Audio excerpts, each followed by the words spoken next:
Hi, I'm about to make a modelling chocolate unicorn using homemade modelling chocolate. I quite like working with my homemade stuff because it's a lot cheaper. There are some disadvantages to it though. One of them is that the version that I make is very, very firm. So you need to microwave it a little bit to get it flexible. So here's an example.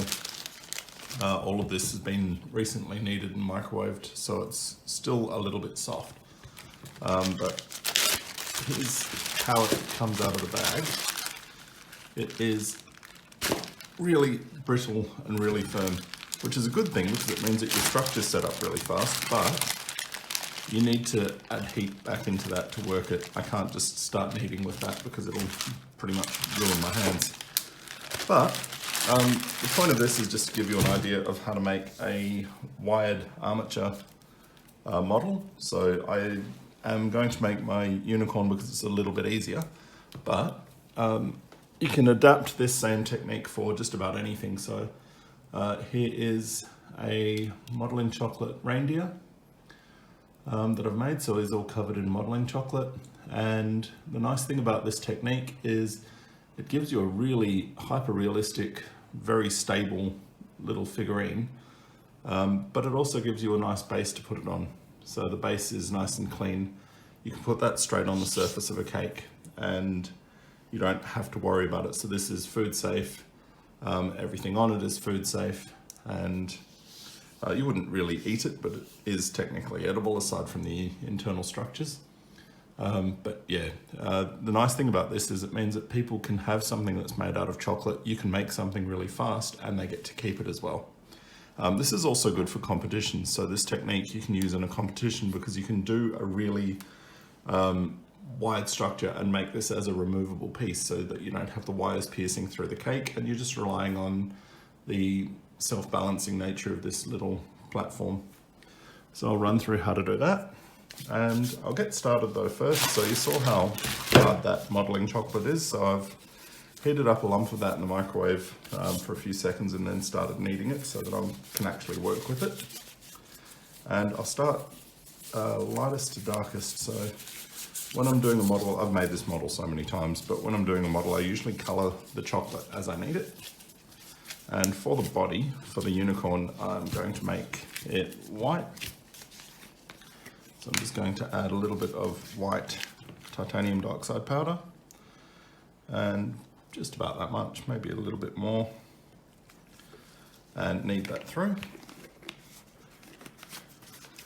And that'll give me a nice white color. So all the modeling chocolates, even the like pasta sculptura or the like the Saraceno ones or the chocolate ones, they all have a slight yellow hue to them, unless you specifically buy the white ones.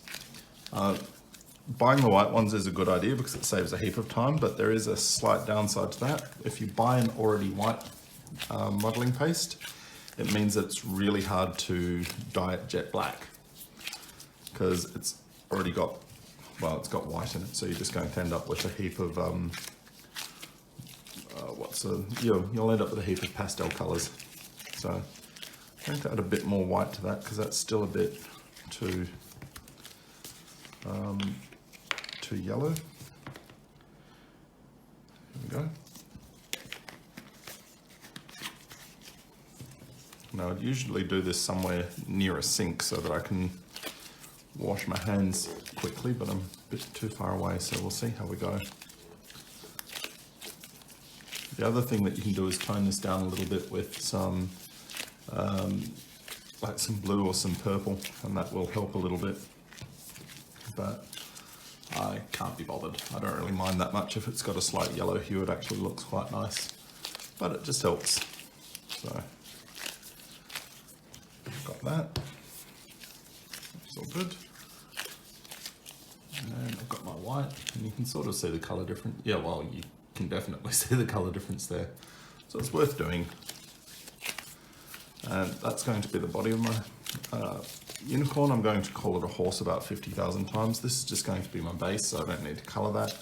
Usually I'd use some leftover rubbishy old chocolate, but I had a big clean out before I got started, so I don't have much waste chocolate left over. Let's see, I'll start light and go to dark, I think. So I'll start with some colour for the horns. Now, again, I usually colour as I go, and that's just tear a lump off the bits that I have pre-prepared and get ready to go. I'm just using gel colours for this, so, well, I'm using some oil, some gel, it doesn't really matter. So I'll just get a little tiny bit here. And it's just because I've got the pattern already planned out, because I've run this as a class a few times. I know what colours I'm after. So I don't need to be too specific, but you just add a little bit of colour and work it in through the chocolate. And I've just gone through my glove, damn. Oh well. Bad words, etc. I'm going to have a colourful thumbnail. That's alright, so that's going to be one side of the horn, and this will be the other. I was trying to avoid getting too much colour on my hands before working with this, but you get that. You see, I'm just putting little tiny bits of colour on, and it'll be, I'm going to have a yellow and orange horn twisted up, just because I like the way it looks. It's quite interesting. If I keep kneading these, they will actually melt really quickly. You can see that's starting to get shiny. That's a warning to you to stop what you're doing and put it down, because otherwise it will, it'll go to, slimy is not the word for it, but it'll go too greasy and the fat will separate out too much and you will have ruined your product. So I've got the weights written down for this somewhere, but we'll see how we go. Now,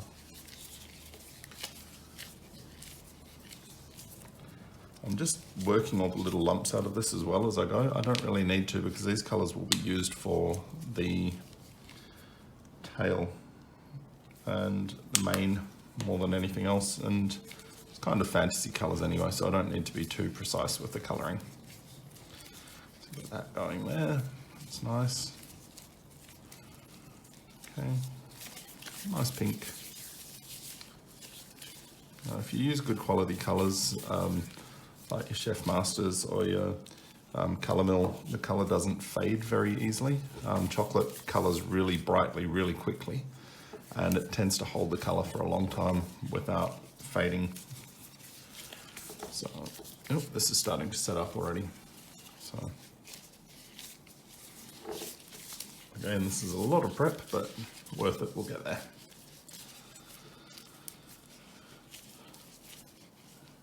And this is going to be, actually I'll do the purple first, I think.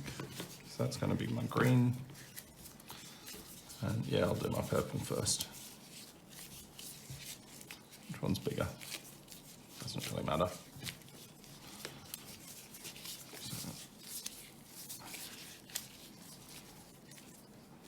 Make up a nice purple.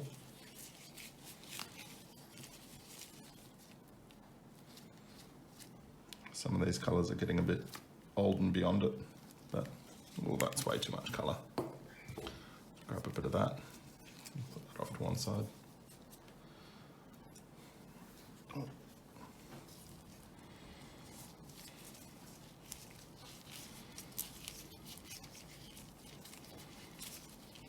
I can grab more as I need it.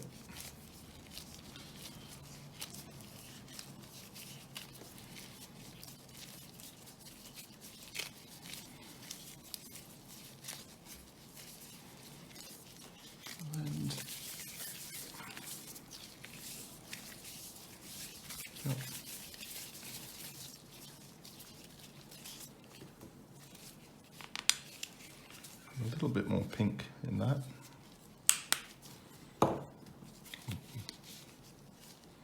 Tiniest bit of blue. And should get a nice purple eventually. It's more like it. A little bit more lively.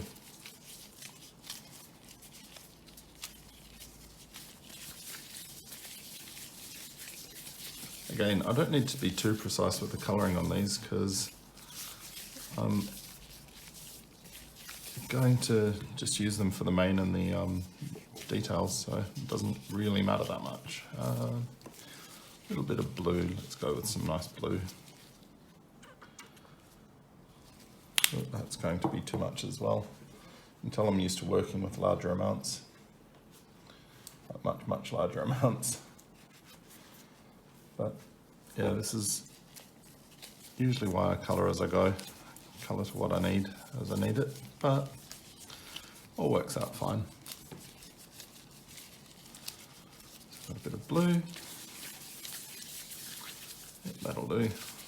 I'm going for sort of ice cream colours for the mane, or like bubblegum colours.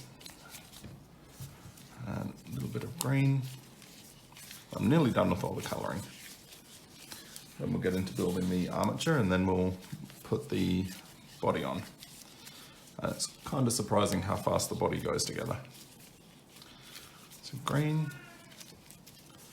It's just coming up towards the cat's dinner time, so he's going to start whinging now, which is usual.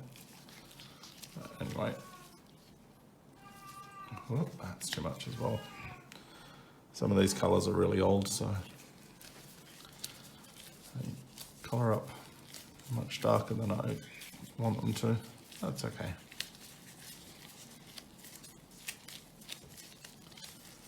It'd be nice to have a nice bright unicorn. There we go. Then I want some grass for the base. And I can probably swap this with that a little bit and work that through, because I don't need it that dark. I want a little bit of green, but I want it a little bit happier looking. There, that's better.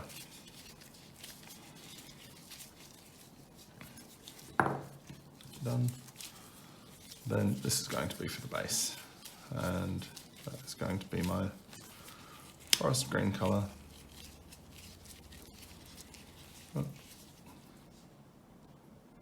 I think I just used that instead of the mint green that I meant to use, but that's okay. It's all good. Get nice colours either way. I'll use that for colouring up the base later on.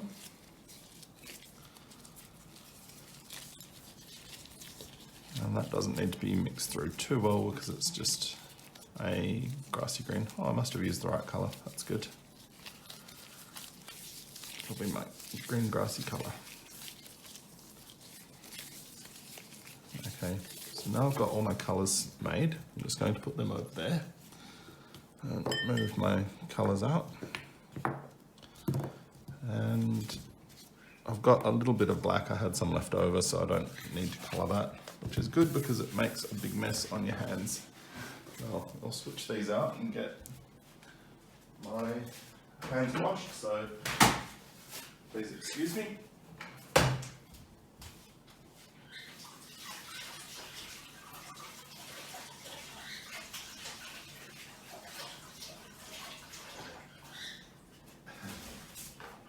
Oh, did the best I could. And let's get back to what we're doing here. So we've got all our colours ready to go. I've got my two boards and I've got a drawing. So originally I found a drawing of a rearing horse and just some like general inspiration so I get the kind of shapes right.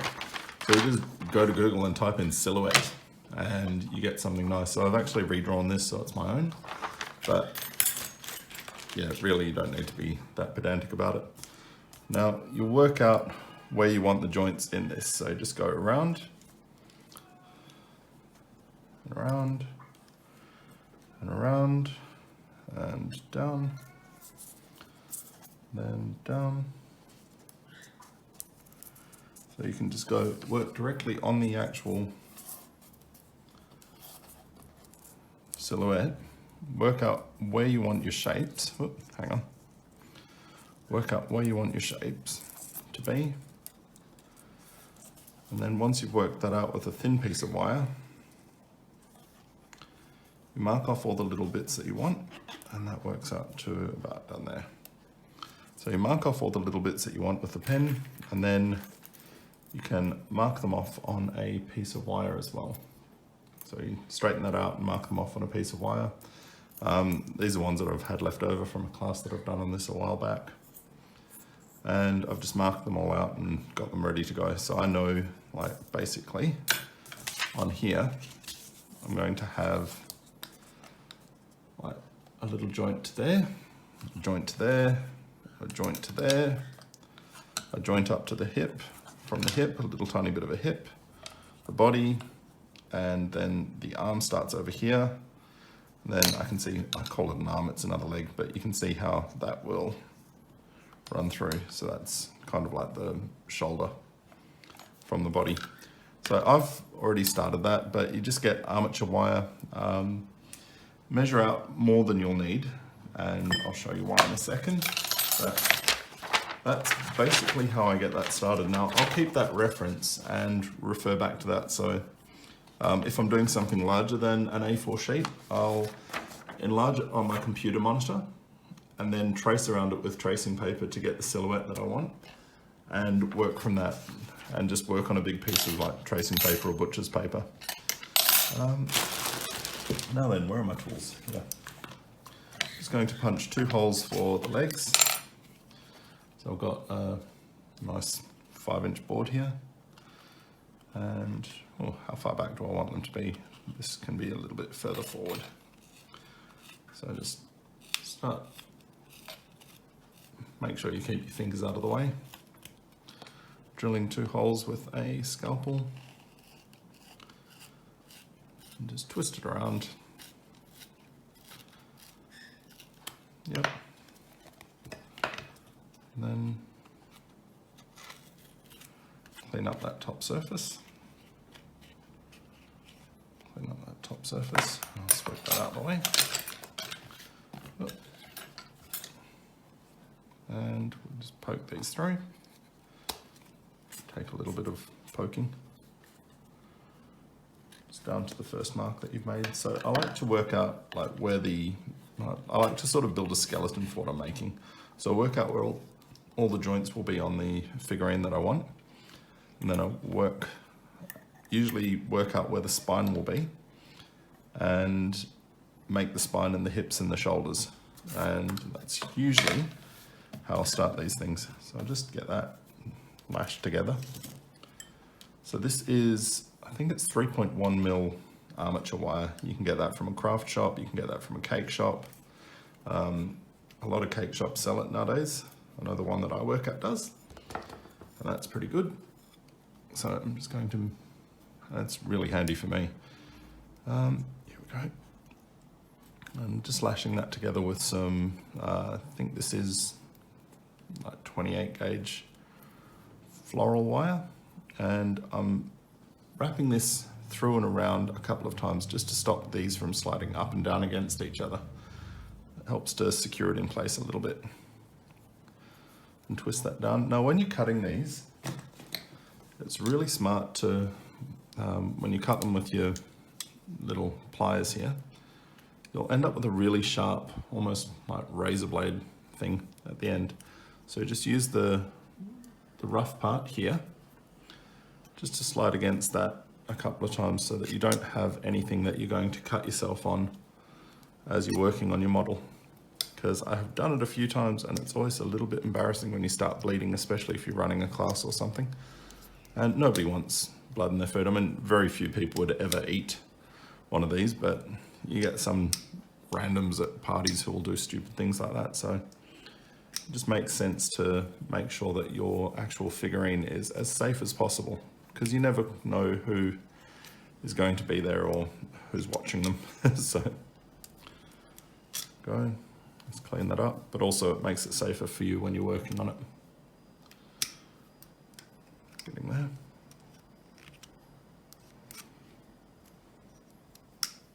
It's almost like filing it. So yep, now I've got that lashed together. I could do that while it was stuck through the board, but I kind of forgot where I was up to, and it's been a while since I made one of these. I went through a stage where I was making tons of them every week for classes and things, but anyway. Just stretch that. So I've got some floral tape. You can use the plastic tape, the floral tape, whatever you want. It doesn't matter because it's just going on the inside, and it's purely just to make sure that no sharp bits are coming off that wire, and it also helps to further secure the spine of the creature. Now, the other thing that I'll do is lash on a head and shoulders, I think. Not head, a neck. So if I look at this, I want the neck and the tail. So I can see where I've got my spine, shoulder, hip.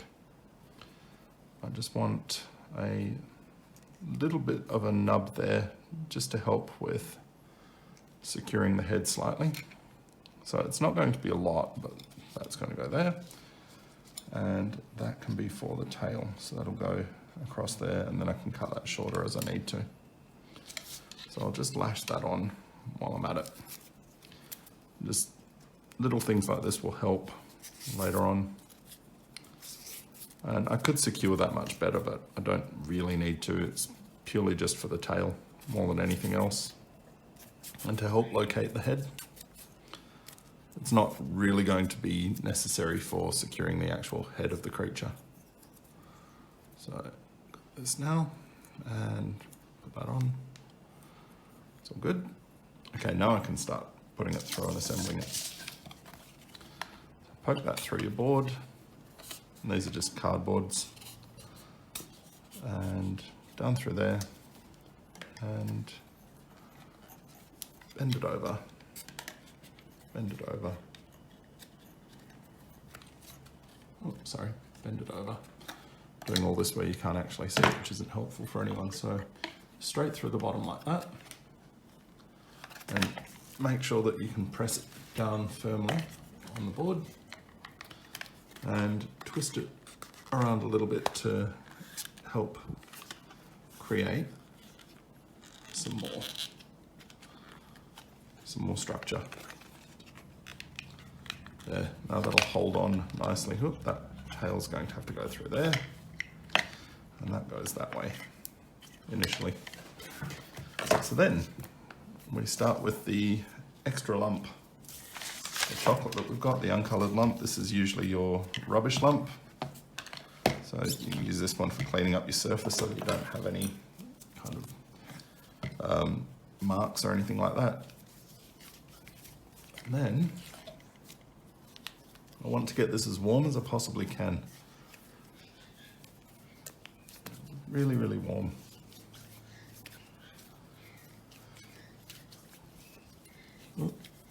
Just keep kneading that in my hands. Oh, that's very shiny. This might have on it, so we'll see how we go. Get that back down there. And I'm going to press that on, warming it up as much as I can while I go.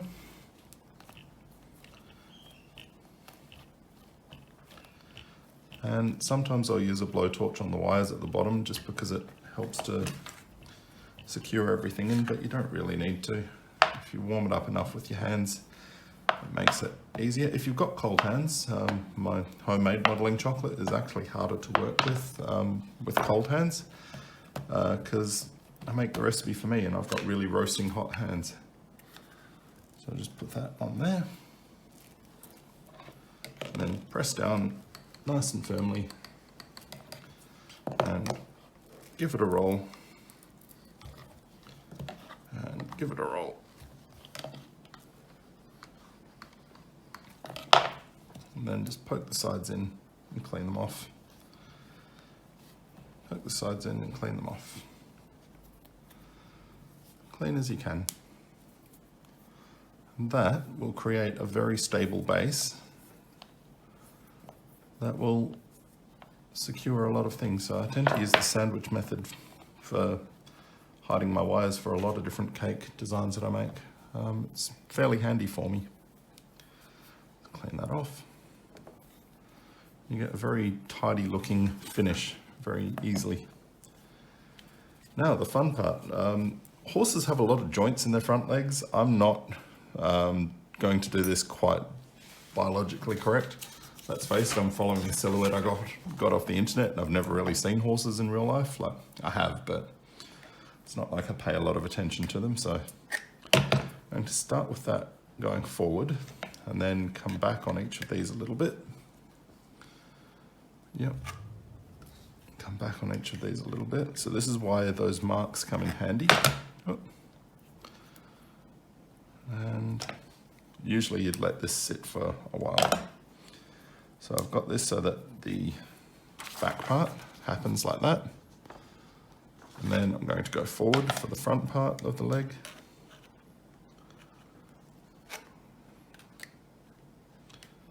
And forward for the front part. Then back again, and back again.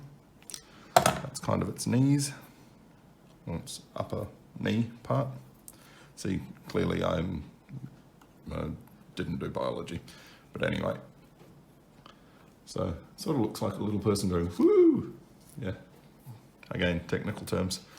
And then bend the body forward. And you can see how the hips have already helped to form where the edge of the horse will be, where the edge of the unicorn will be. And the head back, and we'll just hold that up like that.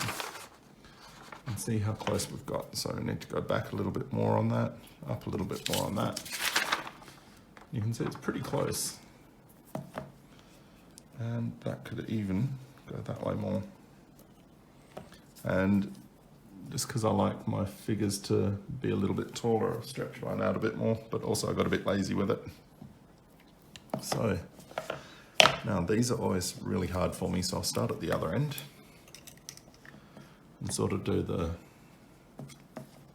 I'm going to call it a paw, but it's not, the hoof bit. And that goes like that. And you've got the first joint. And with each of these, you can just bend them down and then back a little bit, and it sharpens up the joint. And then the front knee, yeah, front knee, bend it back a little, back a little. I can see it looks like a deranged praying mantis, right? Anyway, so with my deranged praying mantis, I'm just going to lay that on there and see how close I got. It's not too bad. And if that one's sort of in the same position, then I know I'm doing all right. And here we go. And just adjust them so that you've got your pose the way that you want it. And that shoulder needs to come around there a little bit more. That needs to straighten out. That needs to go down. And that needs to straighten out. So you can see the wire is actually easy enough to bend with your hands.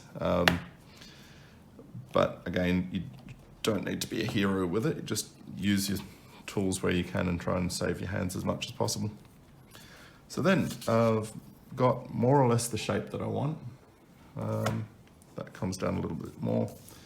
And yeah, it does look a bit like a deranged praying mantis, but it makes sense. It's hard to tell on the camera because you can see the shapes get distorted a bit, but that one there, that one there, I'm pretty close. Yep, pretty close. And then that'll be the tail support.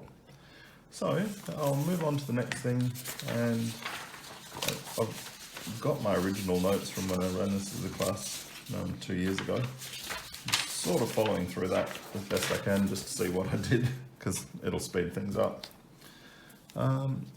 Grab some of this for the body, and this is the bit where people get a little bit surprised with how fast these actually get assembled. So I'll see if I can get this for more of an angle here. Sorry about this, you guys will get seasick. And there we go. And come closer, because more of an angle might work better. And yeah. So I'm just going to start with the body and roll a bit of a tube of that. Again, I don't want to be holding on to this in my hands for too long because it will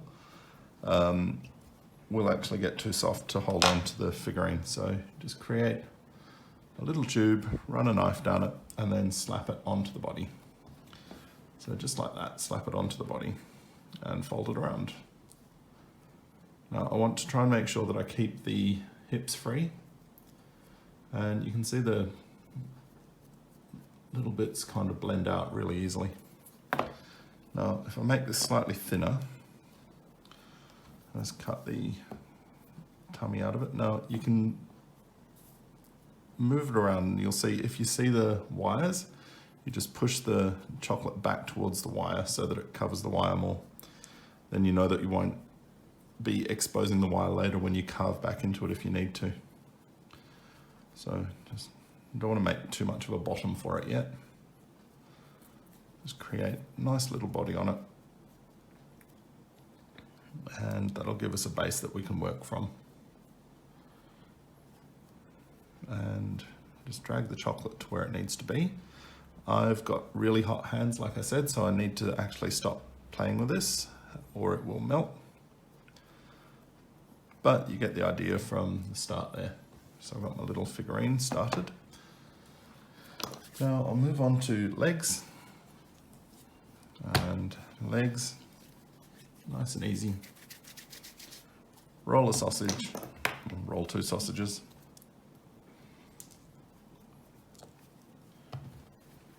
And horses have got surprisingly skinny little legs. So just make a shape like that. Another one, sort of like a really long chicken drumstick. And another one like that.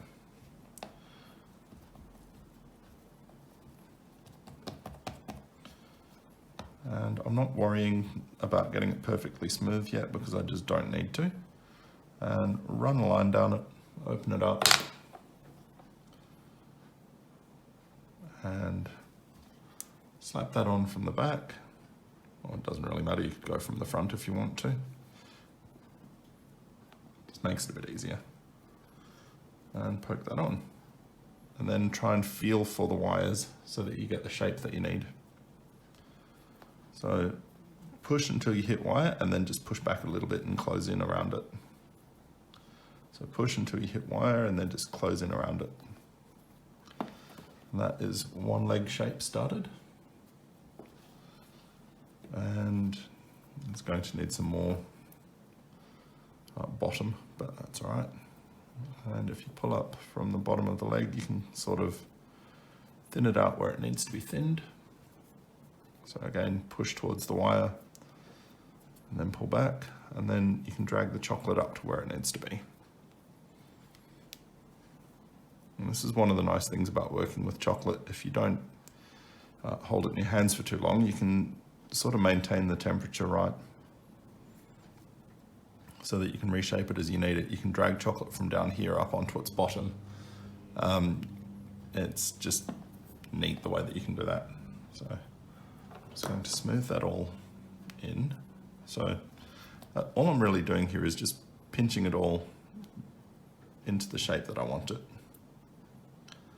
And it's really important when you're applying chocolate or when you're building any kind of sculpture to pick it up and look at it from all different angles, because there's a number of times that I've built things and I've been looking straight down on them, and then you pick it up and put it on a cake, and because you've been looking down on it, when you put it on the cake where people will actually view it, so most people tend to view it from the side because it'll be up high on top of the cake, everything looks like it's been lifted up wrong. So it's really important to move around the model and check it from all angles. There's one nice little leg. Again, just keep pushing till you hit wire and then push back the other way and close in around it. That's a pretty good leg already. I don't need to do a heck of a lot more to that. Pinch off the excess. And I'll be able to form that into a hoof later. Hoof? I don't know. Anyway. That's getting there. All good. This will look like a very unusual Doberman for a long time. Don't know why, they just always end up looking like crazy versions of Scooby-Doo for the longest time. And just bend that up onto the leg. And I can see that pretty much works straight away for making a bottom shape. You don't want the horse to be too bummy, but they do have a big round bottom, so just try and get it more or less in the right space. It'll look a bit funny for a while, but we're not just going to finish off, so we'll keep working on the shape as we go. So I'm just pushing the chocolate in all around and trying to thin it off so that it's all nice and even all the way around. And I'm going to, because this has already got enough meat on its upper thigh, I'm going to actually carve out the excess from the back leg. Done. Just chop that out. And then again, you can see the wire's been exposed, so just push back in towards the wire and close it off.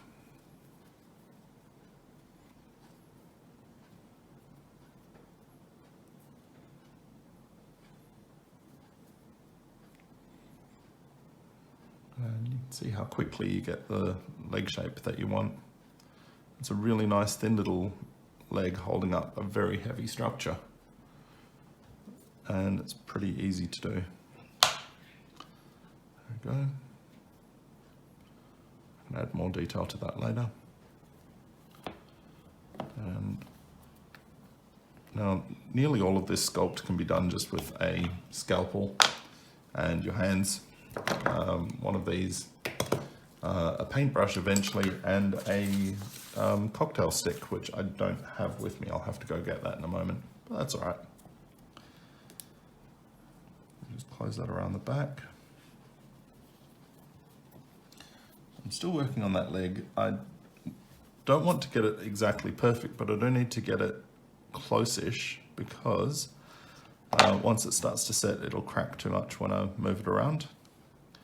Not like fondant cracks, it's just that you've got to spend too much time putting more heat back into the model, sort of like kneading around it to get it right.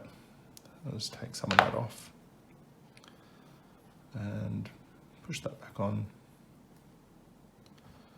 Can nip that in there a little bit more just so that it's got more of a crease in the back of its knee.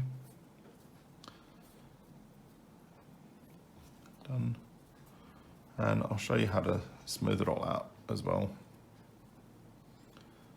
So as I'm working around this, I'm just hitting the wire every now and then and moving the chocolate back towards the wire so that it's hidden. And this one's a little bit thicker still.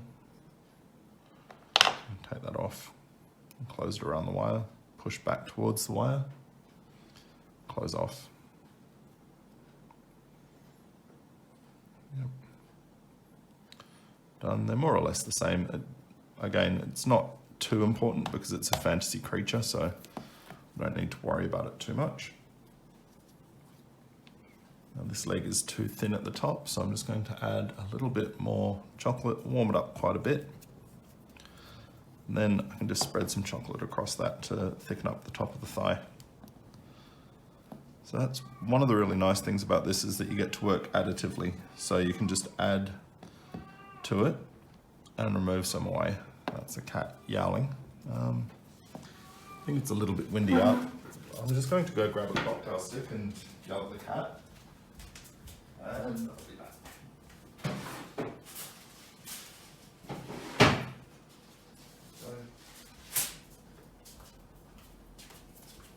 Might be on about 10. Okay, so skewers. I'm sure there was something else I needed, but I don't remember what.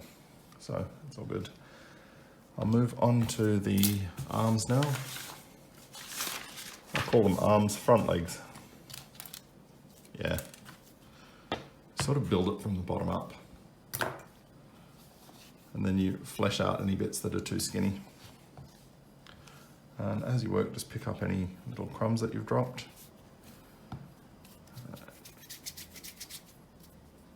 Same method for the front legs. Roll them a little bit skinnier this time. Not that skinny, but a little bit skinnier. it'll make it easier. It means you've got to remove less. Now I've overheated that, so it's a bit too soft, but that's not the end of the world. You just leave it alone and it will firm up again. Now run the scalpel down the leg, all the way, run the scalpel down the leg, and open it out, and this one's set a bit more, and you just lay it across the top. So lay that on, pinch it around, lay that on, pinch it around, lay that on, pinch it around. You can see how that leg is starting to form. And then lean that around the back. This will form its kind of chest and upper body. And if I can find that again, I want to add more bulk to the back of it. So yeah, I'm just adding more bulk to the back just before the head. Because horses have quite deep chests, and these are the hard bit, getting the leg to not look like a praying mantis. So just a case of finding where the knees go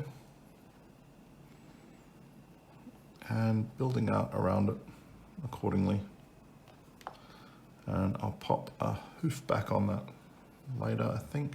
Now, sort of start one now. Just there. Slightly too much chocolate here, and it's getting there.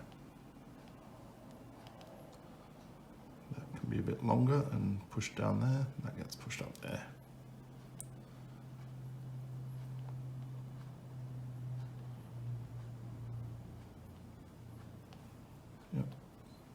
So it's just about adjusting the joints so that you've got them where you need them. Bring that out. And then bring that down a bit more. You can sort of see where I'm trying to get the shape for the hoof to be. So it's flaring out as if there's fur just above the hoof. And I don't know where I've put those sticks. That's a bit funny. Ah, here they are. So, there. This is why these are so useful. They're a really good modelling tool.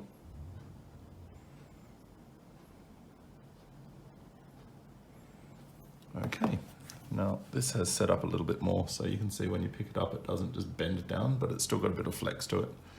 So you don't want it to be brittle when you're working on it, but you also don't want it to be like soggy and sloppy. Push that down onto the wire. Like that's a little bit too brittle. And stick it on. And the nice thing about the modelling chocolate is that it is actually pretty self-supporting. You can do reasonably long, thin arms and things like that without having to have the structure in there, but if you've got the bones in there, you might as well use them. If you're building something out, it's always easier to build a bone structure on it. So then I'm just spreading that around there, and I can bring that down onto the body.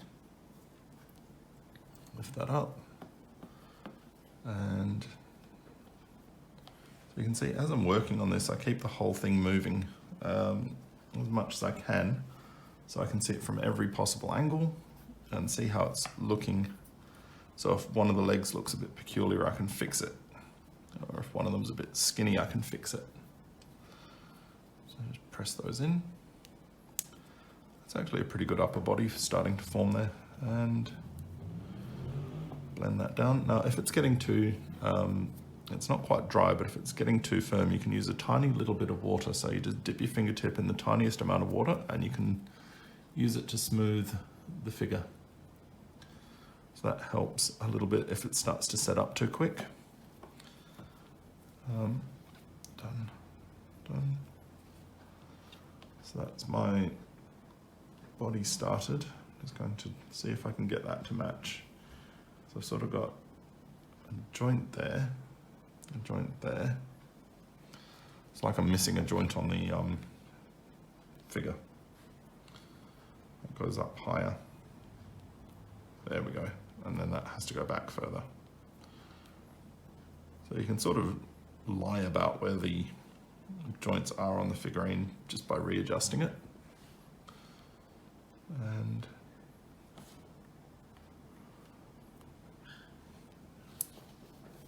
it's starting to look better. Nip that up. Nip that in. So there, that needs to come back further.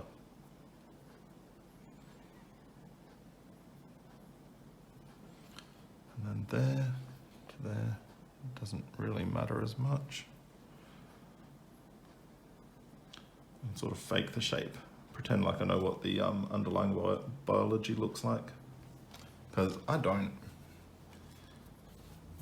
I like horses, but yeah, they're not a thing that I know enough about.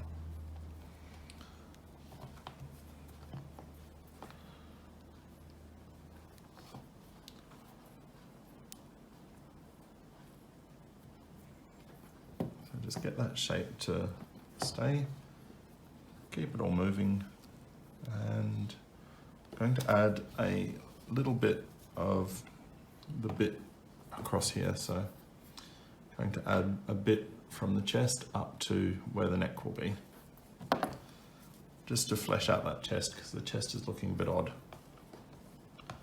So again, warm it up in your hands.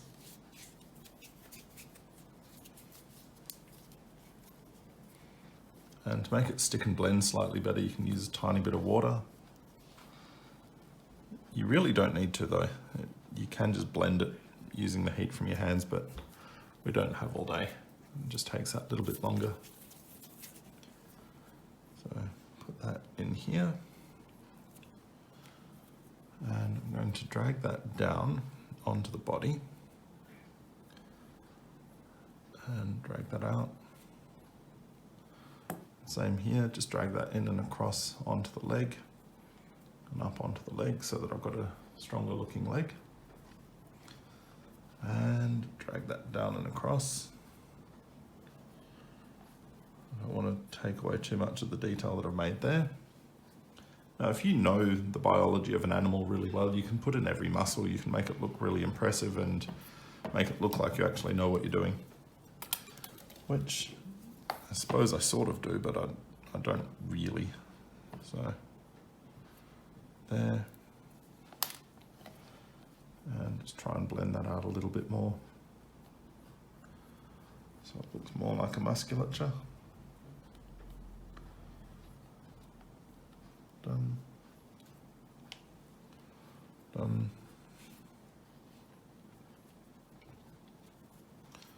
Okie dokie.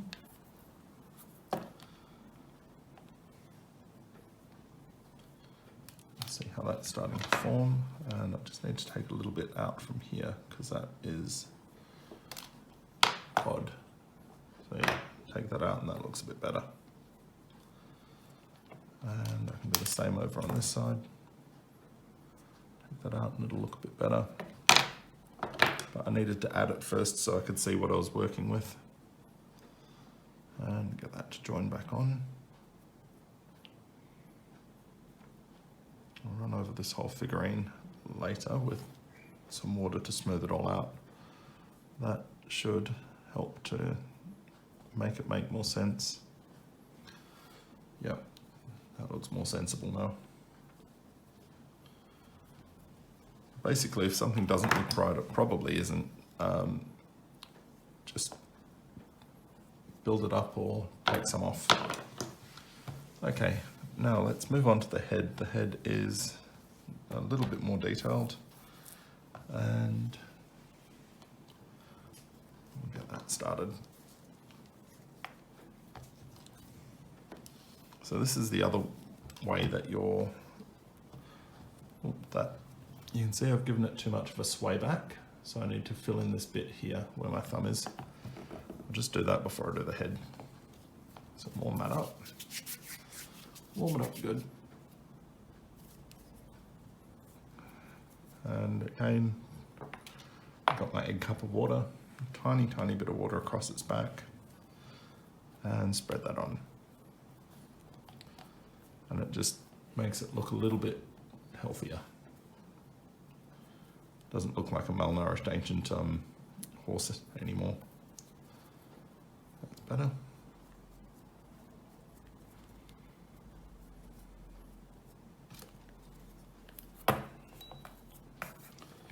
And just give it some lines across its body so that, again, the musculature starts to make more sense. Not that I've got much or that I'm putting any real muscles on it, but it doesn't hurt.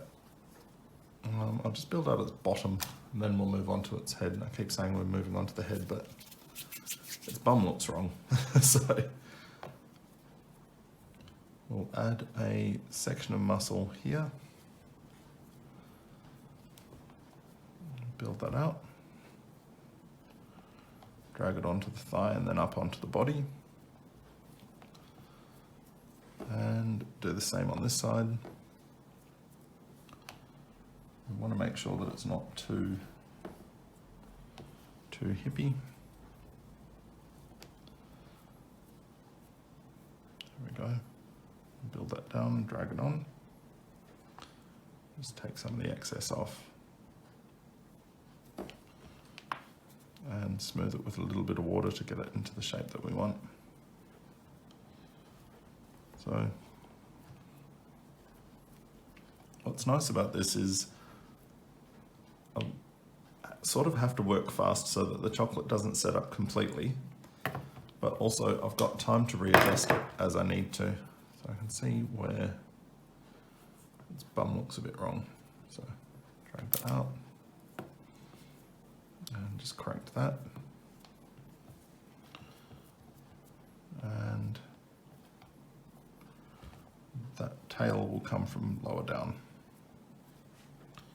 That's where I was going wrong. Had the tail coming out of the wrong spot. The other thing that you've got to be careful of with an animal that has a tail, make sure you don't have the tail too low because it'll look like it's pooping a tail, and make sure that it's not too high. It'll look like the tail's coming out of its back. It's just not right at all. So that's getting there. Pretty happy with the overall shape. There's a few minor adjustments that need to be made, but again, we've got to move on for the sake of speed on the video. Let's get this head started. Should probably go wash my hands up. Because I've got such warm hands, it just melts onto my fingers as I'm working with it. And I'll get that moving.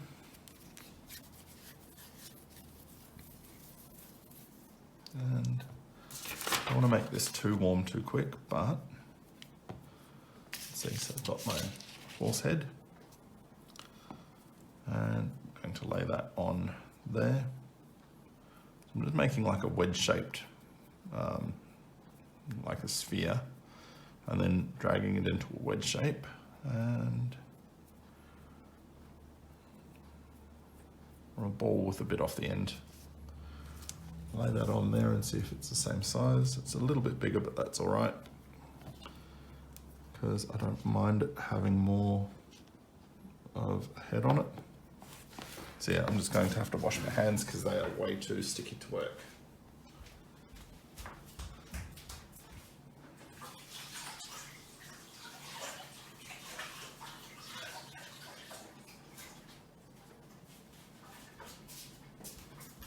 Much better. Right. So, I've been looking at a horse's bum while I've been gone. Sorry. Now, what did I get to with that head? Well, its little head there. The other way that you can do this is like form two balls, one big one. Oops, sorry, form two balls, one big one and one small one, and then fuse them together. But it's quicker just to kind of get the shape that you're after straight up. So I'm just going to keep referencing that here. And I'll add on to the nose in a minute. And we'll keep it moving as much as I can. The upside with doing the kind of bowl method is you don't have to work as hard on the shaping of the end of the face.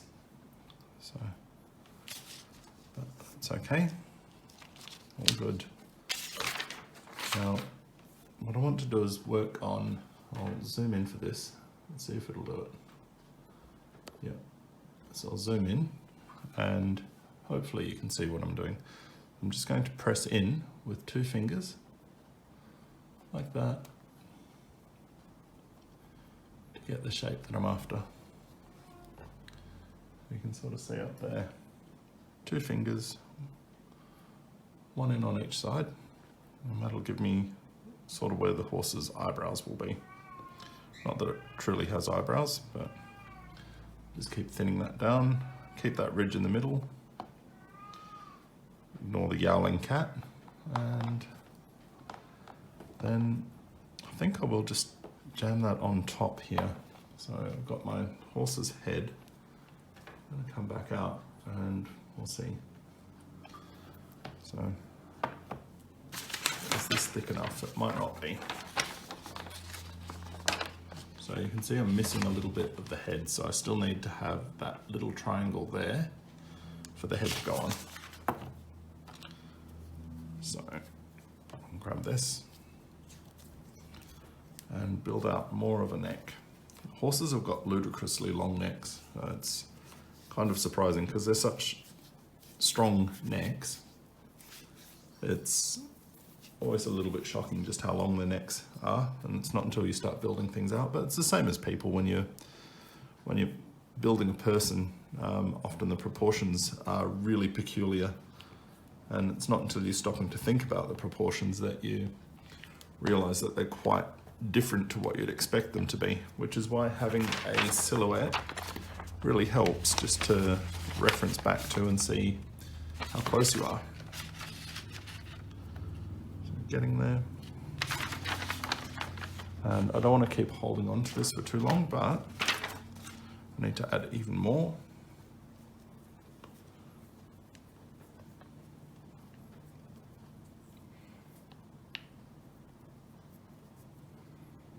Yep, even more.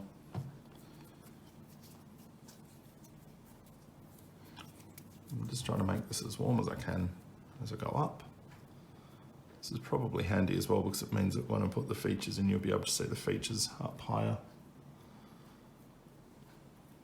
So there, now I've got the top of that ready to go. I'm going to jam a skewer through it just for support. Actually, yeah, I'll position the head on here. So yeah, hold that. Let's see. Yeah, it's close enough. Position the head on here, stab it with a skewer through the top, all the way down. Well, not all the way down. I'm going to leave that skewer out the top and correct its face because it's on a weird angle. Although that could be cute. Have it on a bit of a more interesting angle. Make it look like it's got thoughts, opinions about the horrible things I'm doing to it. And you just want to blend that excess chocolate up onto the head. Whoop, and crack the hoof off. So push that back on there. Yeah, blend the excess chocolate up onto the head. And this is where it starts to look like a deranged Doberman. And yeah, get that out. Now, if my chocolate was softer, I would need to keep that skewer in there.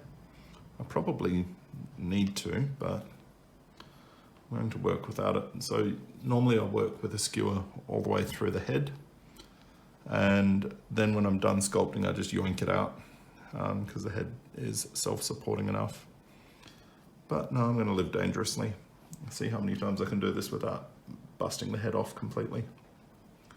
So what I'm doing is just working the edges in, and going to neaten this off as much as possible. Maintain that shape again. And see how I go with getting that shape across here.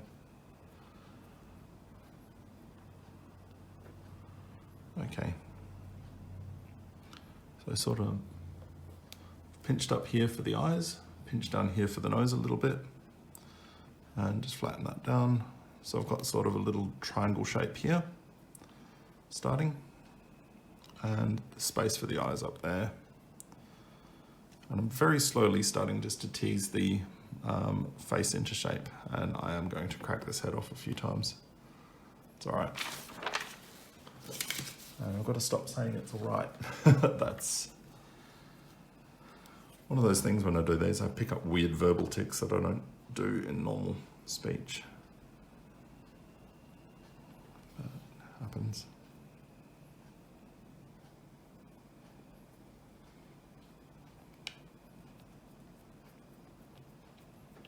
So it looks a bit like a dinosaur really, for the longest of times, like a lumpy dinosaur made of angry porridge.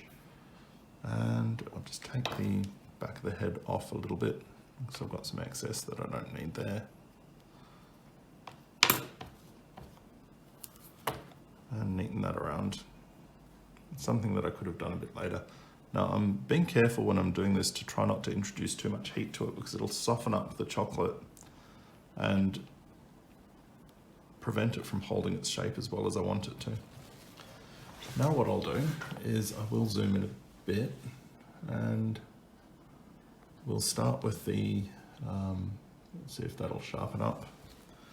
Yeah, we'll start with the cheeks. So we'll do the cheeks first, because if I go to my source image, horses have pretty decent cheeks. So when you're sculpting, something that's really good to do is look up a how to draw or line drawing.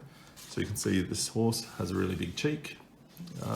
This one in the how to draw, you sort of start with the cheek shape, and these kind of things, they just really help a lot. So just look up stock images or how to draw images, and they'll help you with the overall shape that you're going for. So let's whack in some cheeks. So just a little tiny bit of chocolate, break that into two teardrop shapes. Yep, 2 teardrop shapes. You normally wouldn't do this in your hand because it will be too soft. And then see how that looks. No, that looks ludicrous, that's too big. So I can break that into 2 again. And I probably only need that much. Yeah, so there we go. Now I've got my 2 teardrop shapes, or bent teardrops. And I'll take some more off that for my bent teardrop.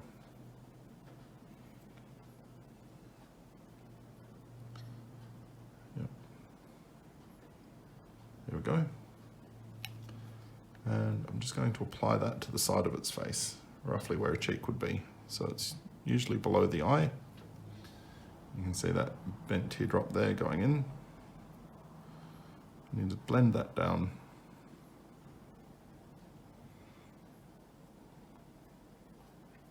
Oops, sorry. Blend that down. That should help a little with the face shape. The same on this side. I've probably overwarmed this one, but that's how nearly said it. Just about start a counter on it and see how many times I say it in a video. Because they're long videos, I don't do quick ones anymore. So, there we go. Now it looks even more like a strange dinosaur. But we're getting there. There's another of my weird verbal tics. So I just want to push that cheek down so that it matches the model a little bit more. Not the model, the line drawings a little bit more. Bring that into place, lift it up. And same on this side. That's where I should have left the stick in, but it'll affect the camera tracking too much. Then thin around here, some. take the excess off. And that's sort of our cheeks a little bit better. So we're sort of making a horse's skull. And doing that is helping to build out the bottom of the head. So I'm just going to nip up a little bit under here, just to tidy that up.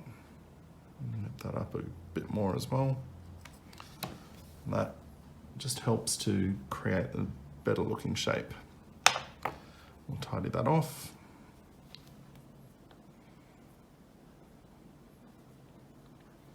And again, Angry T-Rex.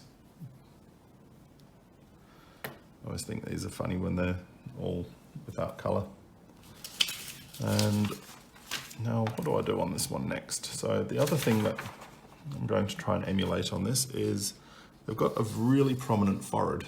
So you kind of got this prominent ridge above each eye, and I'll build that up a couple of times, but I'll start with a little trapezoid of chocolate just across the front, and spread that down and on, and spread that down and on, and I'm just going to indent it a little bit in the middle.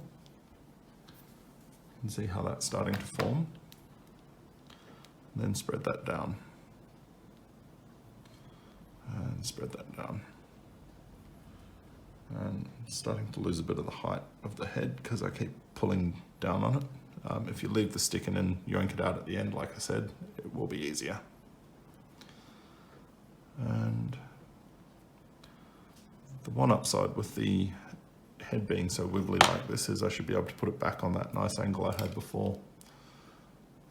Just put a line through the middle to help emulate that shape that I'm after. Again, this is a fantasy creature, so it doesn't have to be perfect, but we can get there. So we've got a little bit of forehead started. We've got the start of the nose happening. We've got some cheekbones in, and they're all right. And we'll just reshape this as much as we can on the way, and keep it nice and smooth. So there, now you can see the kind of forehead shape that we've got. We'll blend that all in.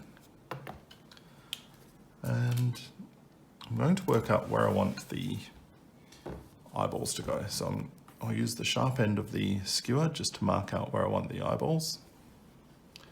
And this is where it gets a little bit more fantasy than reality. Here we go on that side as well. Because I'm going to do very cartoony eyes in this one. But it's pretty much how I do the eyes in people as well, so it's fine. Now, one of the biggest mistakes most people make when they're sculpting is they'll put the eyes too high up. I've nearly done that actually, but I'll just start with pull that down here a little, pull that down here a little. So I'm just dragging a bit of a channel under the eye, down the nose to give it more definition.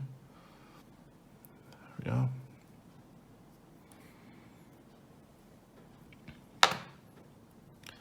And I'll roll 2 balls of white. And yeah, before I do that, I'll finish out the nose, I think. Yeah, I'll finish out the nose. So I'm pretty happy with the overall shape that I'm achieving so far. I'll just smooth out this little muzzle. Reshape that, oops, sorry, reshape that. And then get the bum end of the skewer, jam it straight into where you want the nostril to be, give it a bit of a twist as you go, and then get it in fairly deep, and then twist it up. Oh, sorry. Yeah, twist it up and out. And same on this side, straight in, and then twist it up and out. So up and out, and the camera's in the way on this one for me, so I'm making excuses. And then just down the middle a little tiny bit, and across just to give it some more definition. and smooth it slightly.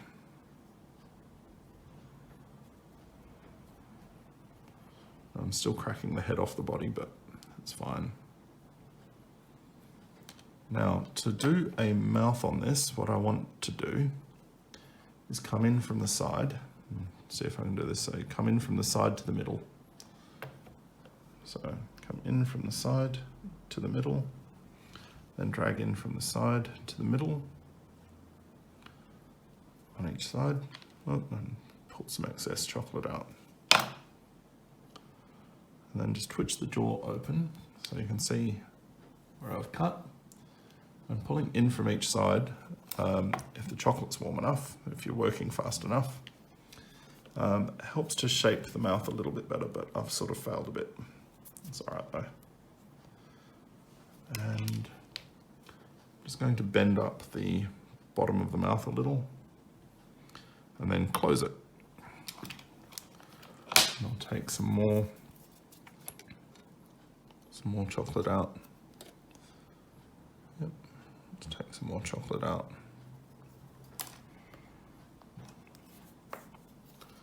And try and get the shape right. Yep. And whoop, try and get the shape right.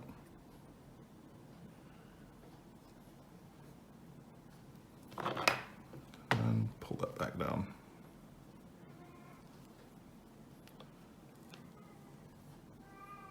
Teddy, be quiet. It's the cat. And now I'll roll the two little balls for the eyes. Pretty happy with that overall shape. It's not amazing. It probably looks more like a cow than a horse, but it's the best I can do. So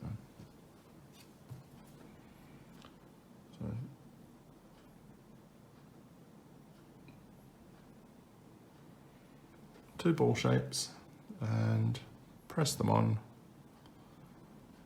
If they're warm enough, they'll just stick. Otherwise, you might need a little flour bag and you just flour your fingers and press them on. So that's cornflour I've got in there. One of these eye holes is deeper than the other. So I'm just going to pull that out and replace it with a bigger chunk of chocolate. And see if I can get them to be more or less even. It's not going to be perfect, but it's got to be close.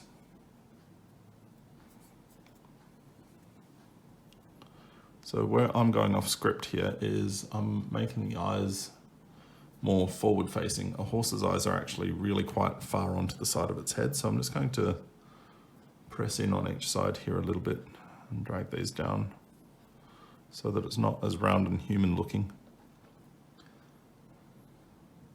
because it shouldn't be. And wouldn't normally work on a client cake with a nick out of my finger like that, but this is just for YouTube, so ignore that. I've run out of plastic gloves, so thank God I don't do customer cakes. I just do my own things, but it works for me. And just need to round that out a bit more. Yeah. Now, the bum end of the skewer, we're going to use that to create space for the iris. So we press in and around, and it's got to be wider than the width of the skewer. And do the same on this side. Hopefully you guys can see that. Yep. And then, I don't know what color we usually do for these. I'll do blue, why not? So then, tiny little bit of blue. And just roll a really thin sausage of it.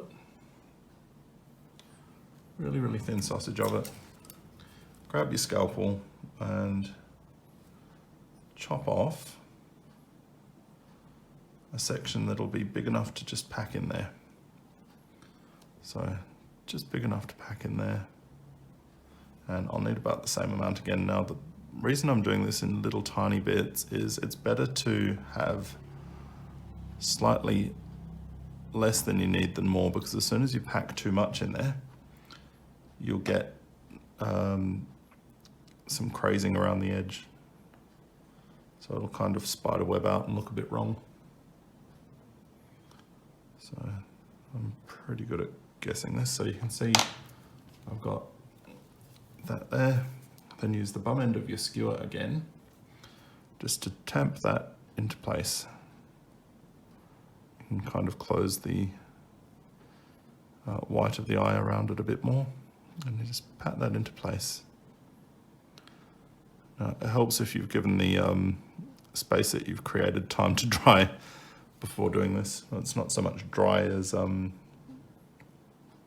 set. So the outside chocolate should ideally be firmer than the colour that you're loading in. So I've got those two layers there. And I'll just add a tiny little bit more on this. No, I don't really need to because of what we're going to do next. So yeah, I'll just clean that up, bit of flour, and pat that into place. And you can see I'm reshaping the eye just by going around to the edge with the bum end of the skewer. So you can do a lot. This is a surprisingly useful tool.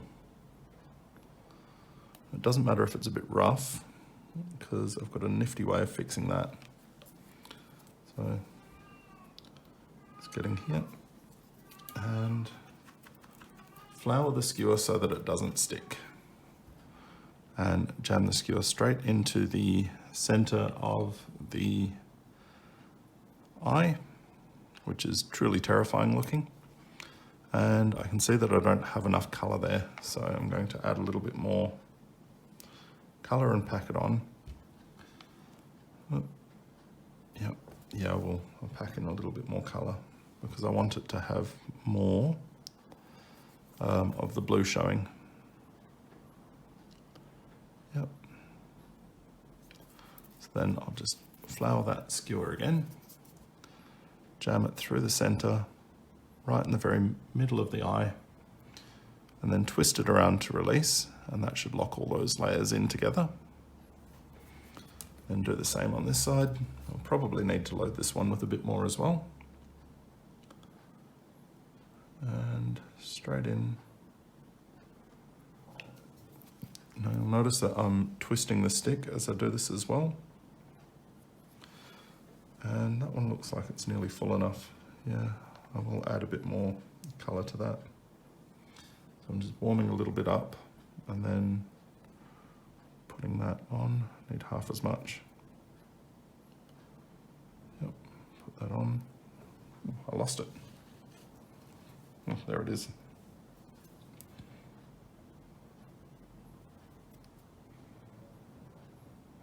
Yep. Okay, this is where you flour what you're trying to have the thing not stick to, and it means that it won't stick. That's better. So flour your tools, it helps. Okay, so I'm just building up that eye a little bit more because I want more color on it. Then press that in again. Now you want to try and make sure the holes are the same size. And yeah, that's looking pretty good. I could have sculpted that out and made it look more realistic, but we've only got so much time. And I'll grab a little tiny bit of black. Now after this, I'll need to wash my hands, I'm sure. So same story with the black. Just warm up a tiny little bit of black and then cut a chip off the end of the black and you load it into the hole. And you just keep loading chips in until it's full. You never want the black part to pop out. It'll look like a goldfish. So it needs to be flush with the surface of the eye. And I made the mistake of not flouring my stick. And just drop that on.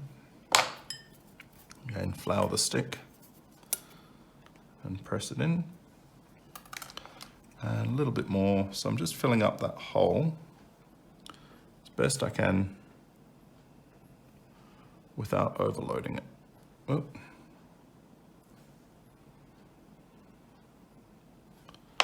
And press that down. Whoop. This is where I keep forgetting to flour the stick.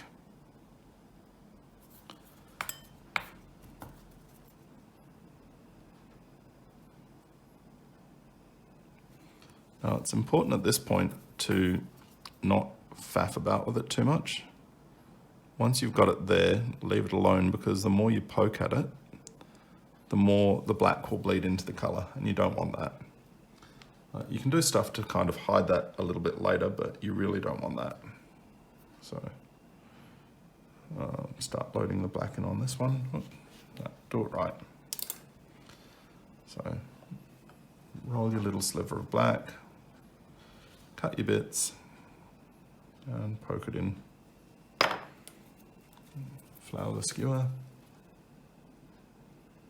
and just load it into the space that you've created without dragging the blue around. Yep.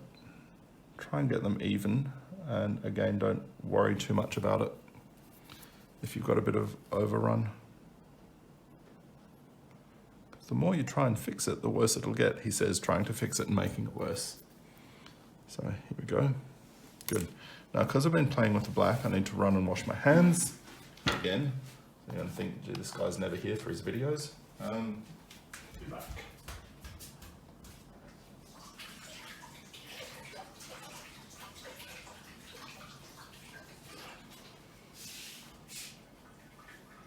Cool.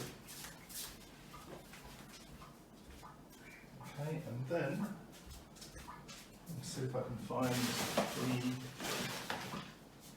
the heating tools that I use. And I can't. Oh, there it is.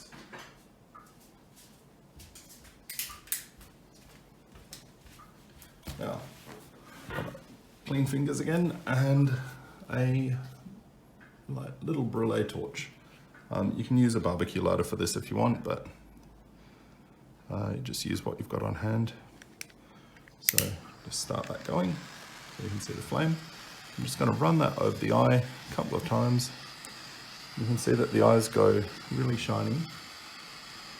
And what happens here is the fat comes to the surface and locks everything together, and the sugar starts to crystallize, so it actually forms a protective coating.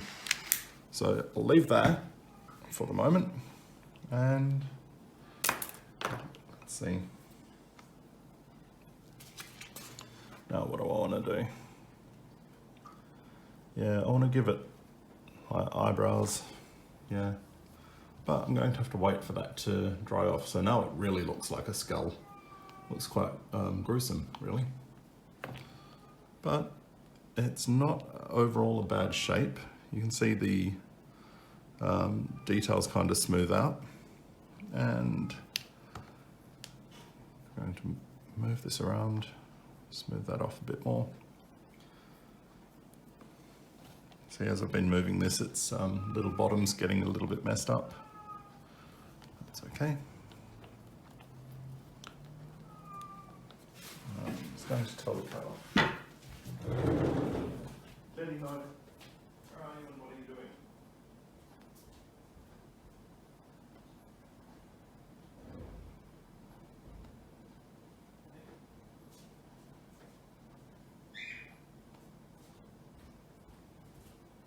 Okay. Don't know what he's up to. Sorry. Now what I'll do is create two little triangles and use that just to flesh out the top of its eye. So yeah, where do I want to go with that? Yeah, I'll do that. So I'll do two skinny triangles like that. So just a skinny triangle down there. Then stretch that up and across, and you can see how it makes an eyelid and finishes off the top of the head. And then just drag that down and around. So that's pretty cool. I'll do the same on this side. Come, Teddy. Silly cat. Do the same here. No, Ted. Just put that on there and give him a monobrow. And drag that across.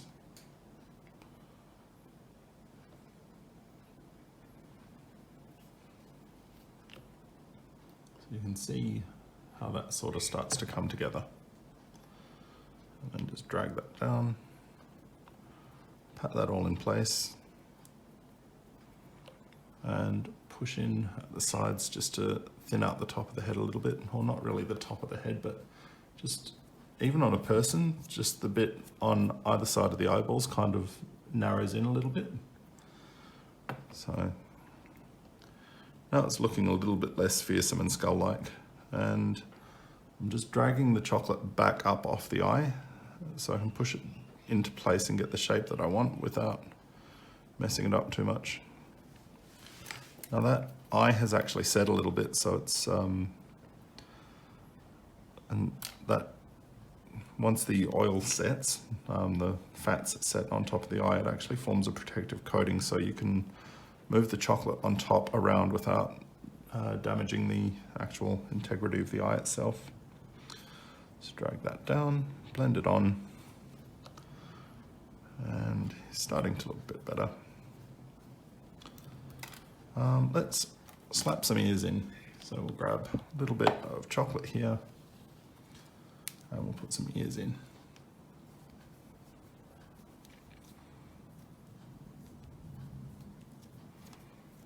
The way I do this is just a little bit here, cut that in half, make a little triangle shaped bullety thing.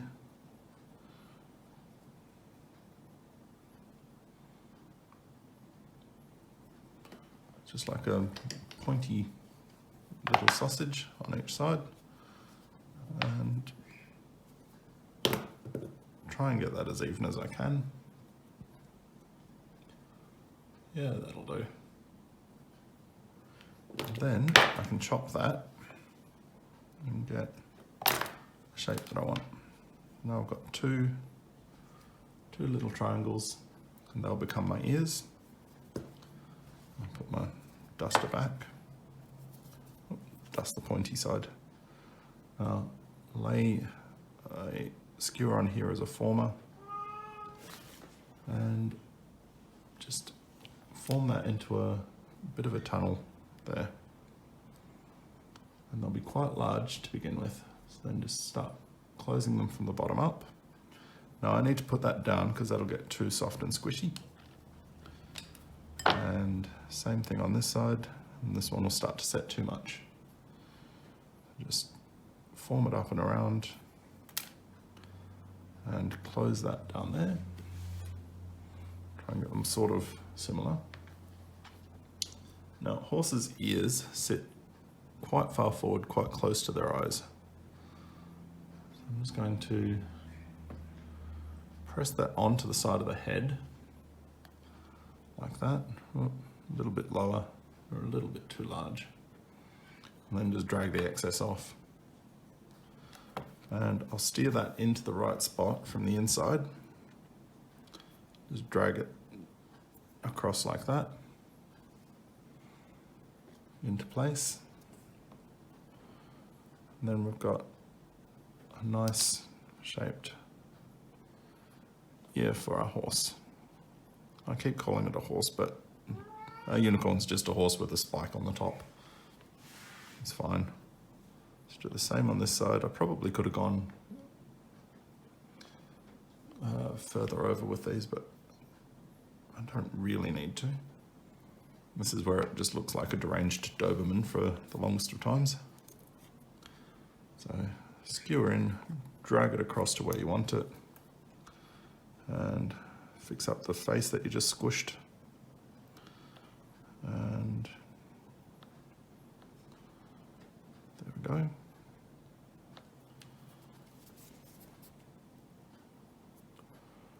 Done.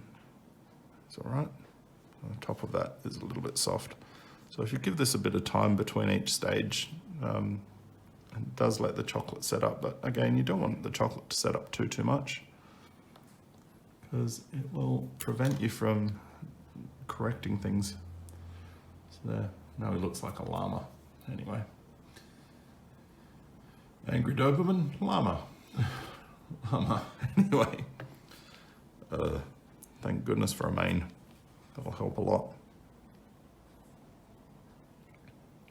Just shape out the top of its head.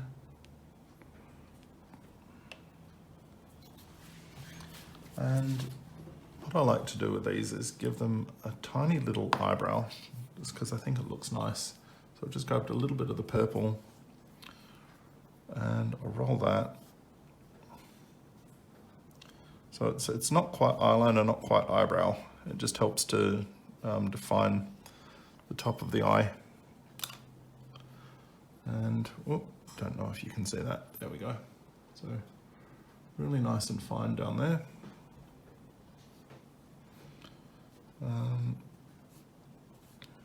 Actually, I'll show you the right way of doing this. So anytime you want to add something to a figurine, let's see if I can get this to focus. Focus now. Focus here. Yep.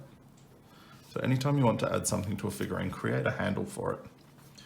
It's too hard to do stuff otherwise. So by create a handle, I mean create a teardrop shape and then just keep narrowing from the tip down the teardrop. So until you get a sausage shape that you can work with. And this is sticking to the board and to my fingers because my fingers are too hot and the board is not floured. So use a bit of flour. So nice and thin like that. And then repeat.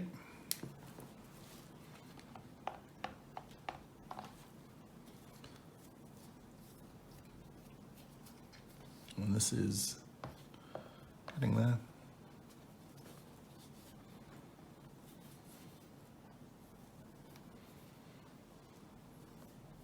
See, it's lots easier with a slightly firmer piece of chocolate and flour.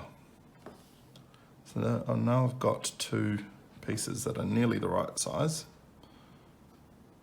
And you can see getting a really fine piece is harder than you'd expect. It takes practice and takes patience, and it takes flour. Silly man. There you go.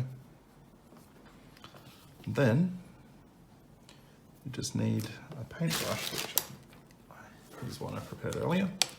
So I've got our two little bits there. We'll just refocus that up here. And yeah, that focused more or less. Now we'll use a little bit of water on his face. So a little bit of water on his face where we want the eyebrow to go. A bit more water.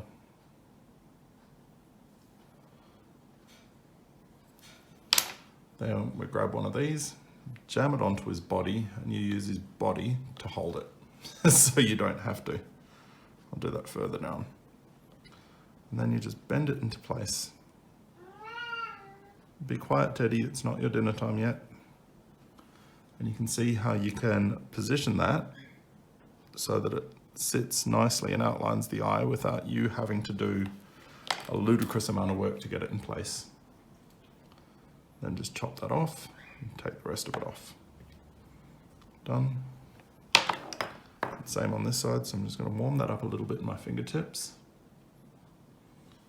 Make sure that that's still got some water on it so it'll stick. Okay, so just put my water on that so it'll stick. Video got cut, so that's all right. There we go. And warm that up again because it's been sitting on the cold bench while we're waiting. And just warm it up so it's flexible. and get the body to hold the piece for you and bend it into place with the paintbrush. Bend it into place with the paintbrush where you can. There we go. The paintbrush is really quite handy because it lets you position things exactly where you need them without you melting it too much with your fingers. And cut the excess off. And if there's any, where are we? If there's any little marks like that, you just scrape them off. And I can blend that down later. So it's all good.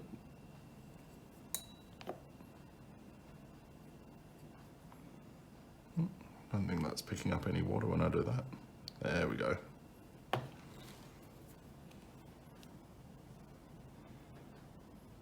Now I've got something I can work with. It's better. Just sort of position it. You can cut the inner corner a little bit thinner as you do this. It looks a bit tidier. That's more or less okay. It's not great, but it'll do. You can use a similar technique for people. I'm not putting a bottom eyelid on or bottom eyebrow eyelash thing because it doesn't really need it, and it doesn't serve much purpose. So again, I've still got crazy looking dog thing, but it'll do. Now move that over here and I'll show you the method for the horn. So you warm up 2 pieces, and I'll just come out a bit. Yep, so warm up 2 pieces and get them nice and flexible. Then a little bit of flour, not too much, just a little bit of flour. And roll it into a long cone shape like that. And same again, roll it into a long cone shape.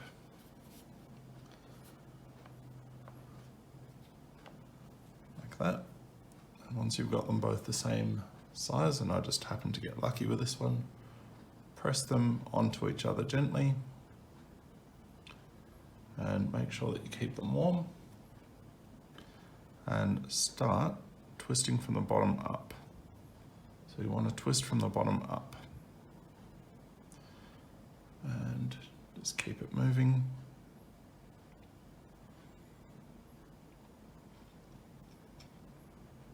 Now most of this bottom twist is not going on the actual unicorn, it just kind of helps to guide the shape when it's forming. So keep that twisting. And I'm not applying pressure to it because I don't want to flatten out that kind of spiral. And then just get that top and twist that together and pull the excess off.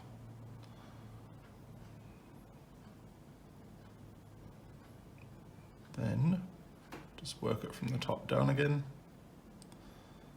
and pinch the bum end off.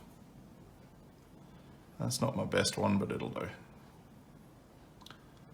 And we want to work out how high we want the spike to come out of its head, about there. Okay, so then we create a bit of a reverse spike on the other end. Just a nice little reverse spike. And we work out where we want the unicorn's horn to come from. So we've sort of given it a bit of space here. And we jam the skewer into its head and wiggle it around to create some runway.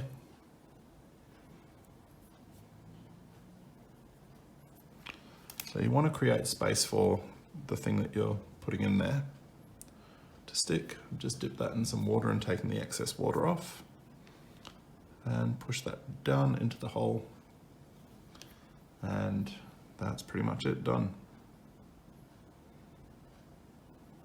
sorted. And just try and get it as straight as you can. And I wanted the head on an interesting angle, but it's set up again. Yep. Okay. Now, before I do anything else, I'm going to sort the body out. So anywhere that it's missing a little bit, so like the back of the neck probably needs a little bit of extra. I can build that out. Again, I don't want it to be sway backed. I want it to look like a healthy animal. And looking at this, there's no big backwards dip here. So I've got a bit too much of a dip there. So warm up some extra chocolate and just spread that onto that area and drag it down. Drag it up and drag it down. You can see how quickly and smoothly that goes on. Then I'm going to dip my fingers in water, get them nice and wet, and drag the chocolate all over the body. So I'm smoothing it as much as I can just to finish off the shape. And make it look right.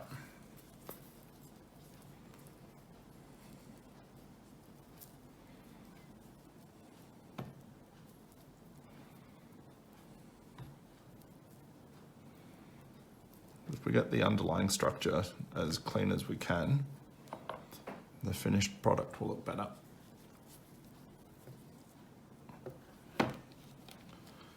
There I can see where I've got a bit of a lump there that I need to reconnect on. So you can see there's a bit of a crack down there. It's not really cracked, it's just I never filled it out. So again, warm up another little bit. Nice and squishy. And then spread that in there and drag it around.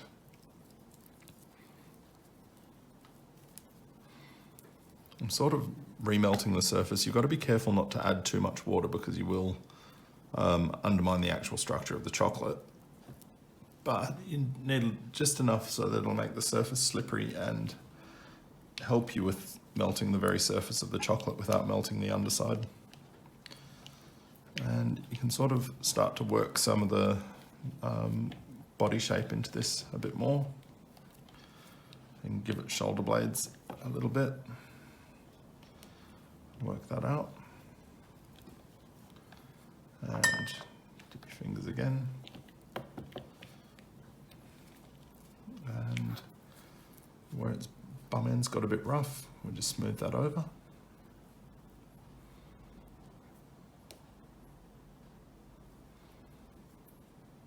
And tilt that way.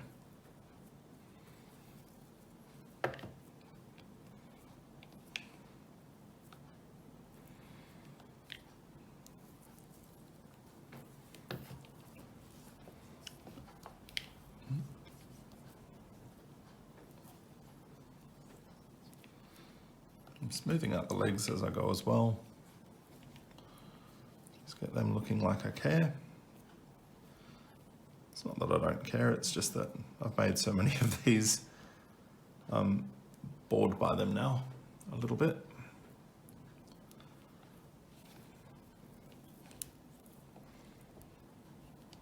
But they're a really good training exercise to run through because it shows you a lot of different techniques for getting a smooth surface and for building up a really decent armature and getting the kind of shapes that you want on a figurine. So it's a really good project to do if you've never really worked with modeling chocolate before. Have a crack at it, make some of your own, or buy some of the Saraceno sculpting paste or some of the chocolate, the New Zealand chocolate, and have a go because it's really a lot easier to work with than you'd expect. I'm just going to try and finish this leg as best I can. See, I've got some mess there that I've picked up. Just scrape that off.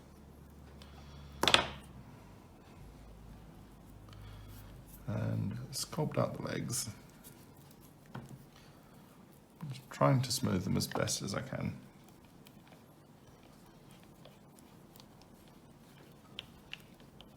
apologise that this isn't riveting to watch. But it's all part of it, just getting the last little bit of detail in the legs is really important. Otherwise, again, it looks like like it's been rolled in porridge or something, like the surface isn't cared for. You've really got to smooth it out, make it look like you care. There's other things that you can do to it at the end, which I'll show you to finish it off. It's quite handy.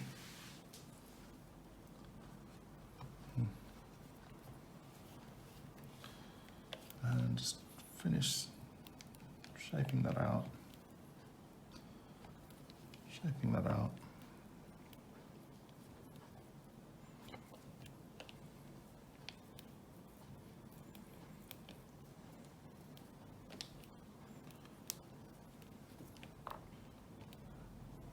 You can see how the blend really works nice for chocolate. Hides all your little seams just with a little bit of water.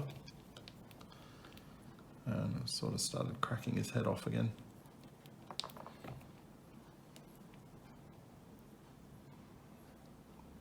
No, he doesn't need a head. Anyway, that's a few minutes of smoothing, but it's worth it for the final product, because when you put this on top of a cake and you take photos of it, you'll see all those little divots show up and they'll look messy. It'll look like you really haven't given it the due care and attention that you should have. So even when you're doing this part, you want to make sure that you, if you hit wire, you just push back in the other direction to correct it. I'm going to sculpt out the lower hooves here. Hooves.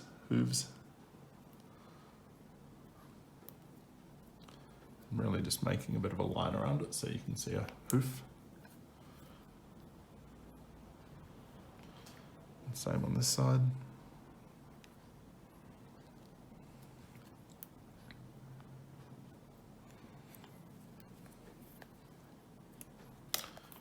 Done. And that's the main body pretty much sorted. It's nearly as smooth as I'd like it, but we don't have time for me to spend smoothing it obsessively till it's perfect. And when I'm in better practice with these, I can knock out one of these in about maybe 45 minutes. But I'm a little bit out of practice, so I'm just going to wash my fingers because they're really sticky from smoothing that.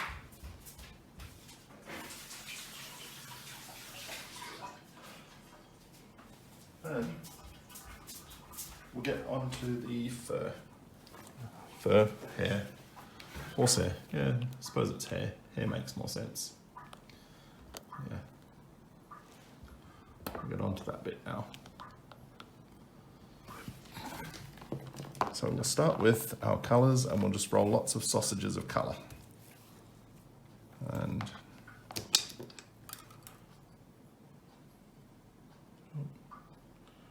I want to protect my paintbrush. I can add a little white highlight to the eye later if I want, just to make it look more alive.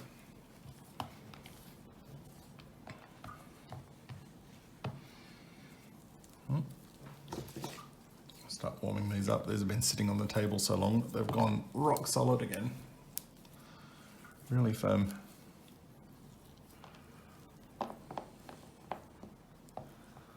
It's not too bad with the smaller amounts to warm them up, but they still take a bit of pressure to get them warm and moving again.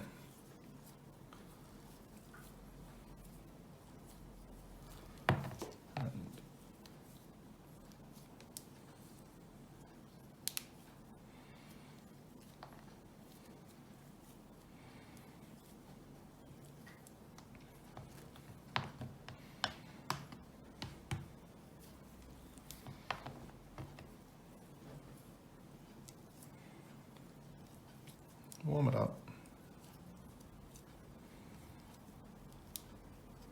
Oh, it's irritating to watch probably, but it has to be done or they're not usable.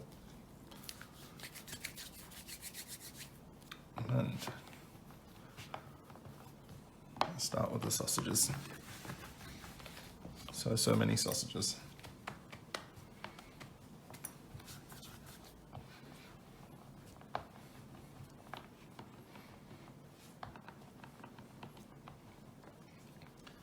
will we do mane or tail first? We'll do tail first, I think.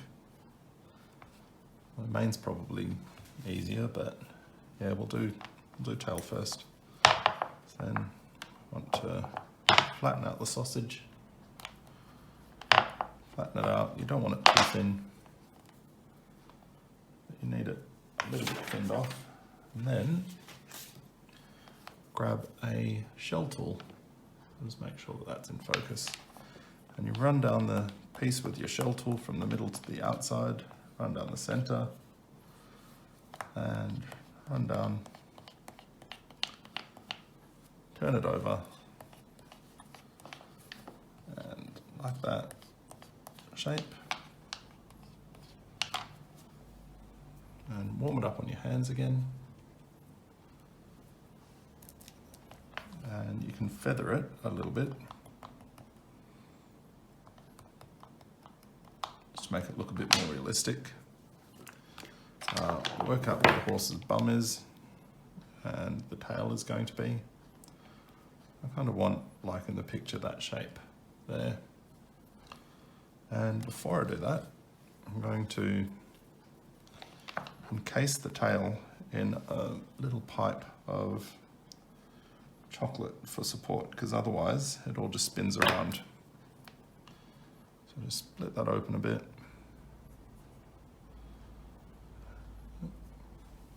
Tiny bit of water on that. And spread that on. Yep.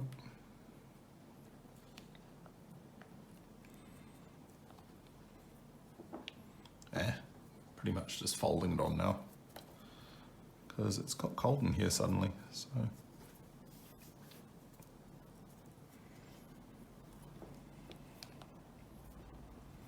push that onto the bottom.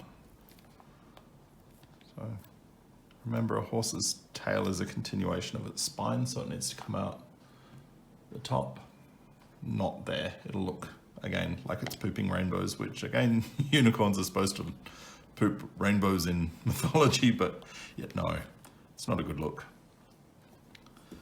So now we can finally do this. Warm it up a bit, tiny bit of water, and just spread that over the tail.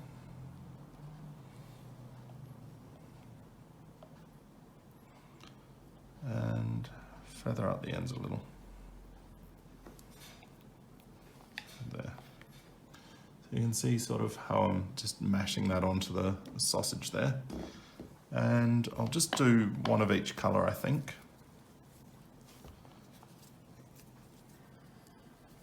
And we'll get back to the sausages in a minute, because I think this works out a bit easier than what I had planned. So yeah, there's a couple of different ways I've done this, and I think this is the best way, just in terms of speed and ease of use. So again, you don't want to go too thin with it. Use your shell tool on a shallow angle, and shell tool down the piece.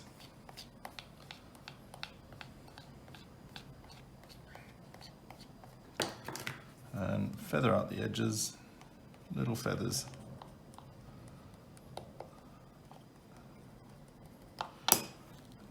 Tiny bit of water again, just across that.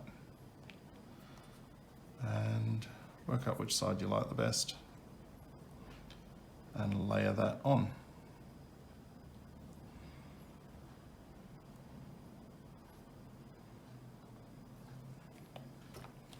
And then cut the excess off, because otherwise you're going to, on a shallow angle to the body, because otherwise you're going to end up with the weirdly thick top of tail coming out. Press that in. Press that in. So you can see it's starting to look a little bit hairier and more interesting. Now I'll do a blue, and then we'll finish with a purple. You don't need too much going on the tail. It can be a bit distracting. So clean your board just with a bit of excess.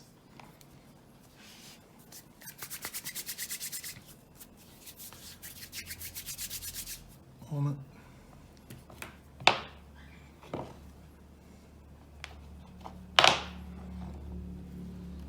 And oh, come on, sit nice.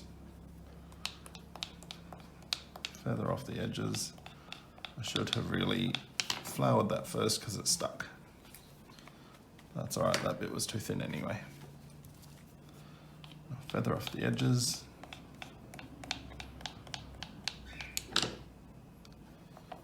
And just knife them out a little bit. It looks a bit nicer. You can do hair this way as well. Hair actually comes up really nice when you do this with it. So warm that. I'm going to dip my fingertip in some water and do the back of it this time. Water this and that'll make this stick better. So you just add the water and then you take the excess off. It makes it go tacky. And lay that on. Spread that up and over. A little bit around. Then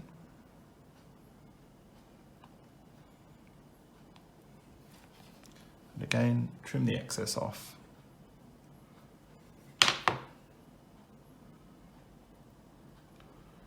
And if you've got more time, you can actually make really delicate little tendrils hanging off the side of these, make it look like you really care.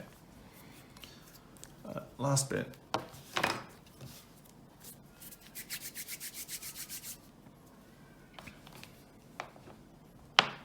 I'll try and do one that looks more like I care about it.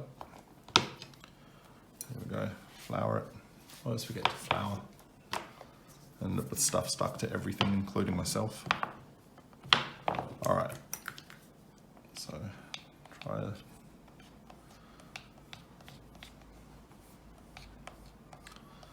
bit more like that. And chop down the edges. Nice and shallow.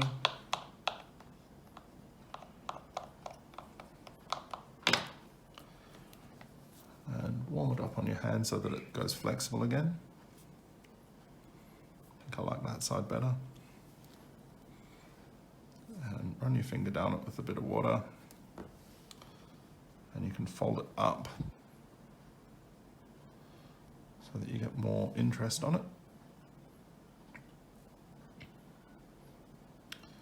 Push it on.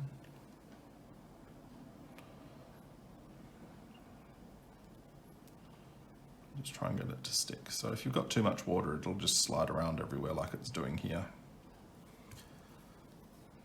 And trim that down because you don't want a really thick tail coming out the butt end. It's wrong. Oh. Anyway. I've let that get too cold. It's actually getting too cold in here for this, but it's as close as I'm going to get. It's as good as I'm going to get for the moment. Just bend those into a bit of a point. Cut that out a little bit more. And yeah, kind of just lost interest a bit, so that's terrible. But it'll do. It's not too bad.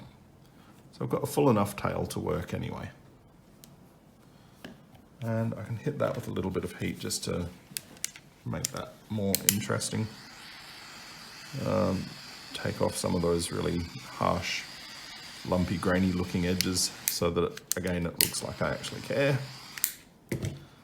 And get that to sit nicer. Yeah, so it'll do.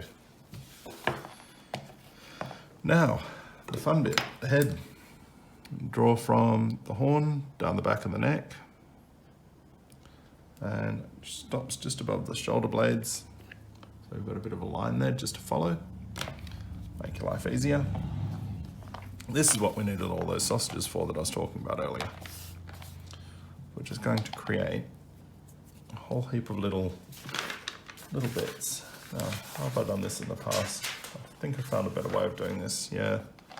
I'm not going to do the sausages because it takes too long to roll sausages. I'm just going to flatten bits with my thumb and move on with it.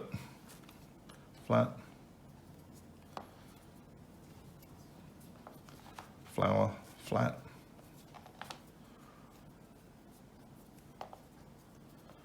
flour it and flat it.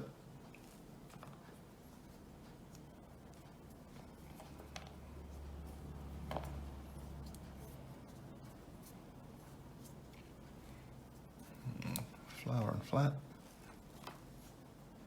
Oh. Yeah, I'm getting really lazy with it now. It's terrible. So we've got a couple of little flat sections that we've got going. Flour, flat.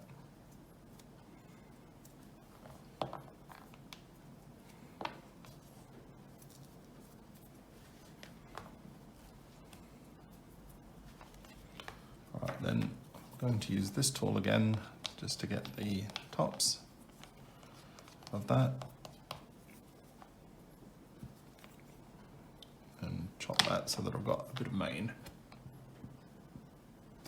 Now if I really warm this up, I can bring this back in line here and I can sort of fold it a couple of times, take the excess off, and then have a little bit of a tuft coming across the front here.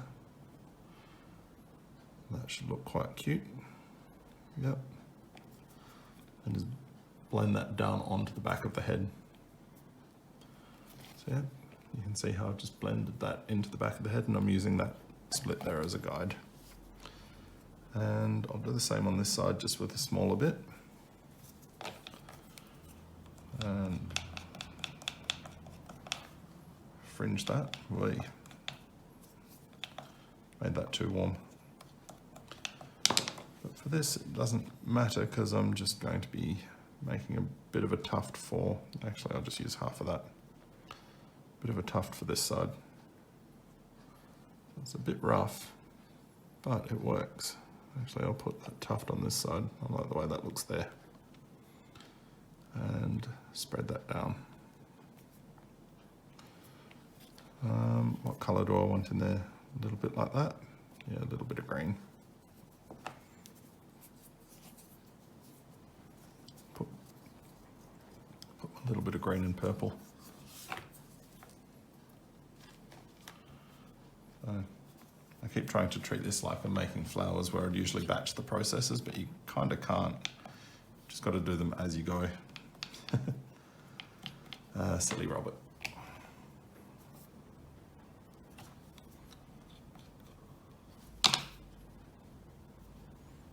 So I've got that, just bend that in place.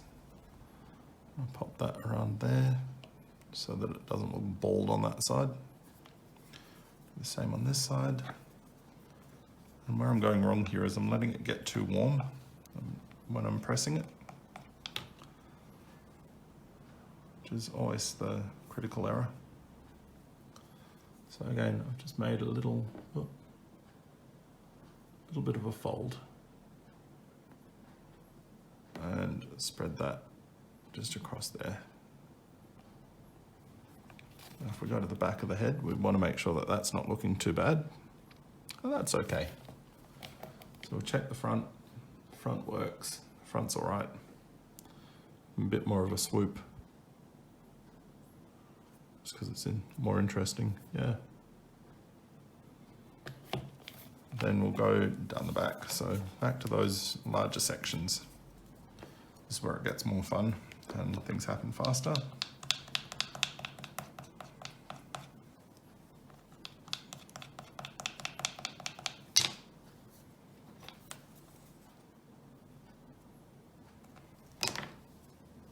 About there, yeah. I'm going to warm that up. Then cut along here. A few little cuts. Warm it up again, and then, yeah, I don't think that's working for me.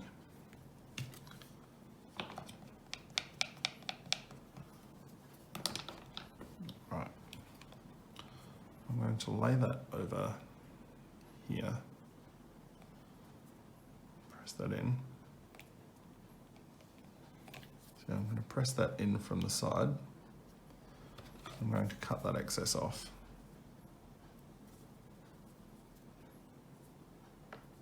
Pretty much just roll the excess off.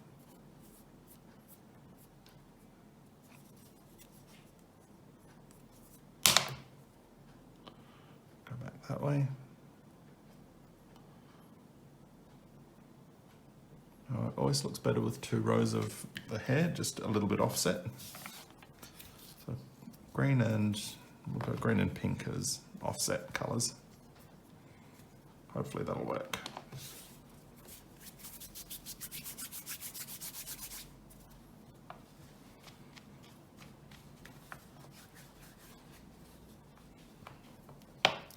And flatten that out a bit. Oop. That out a bit.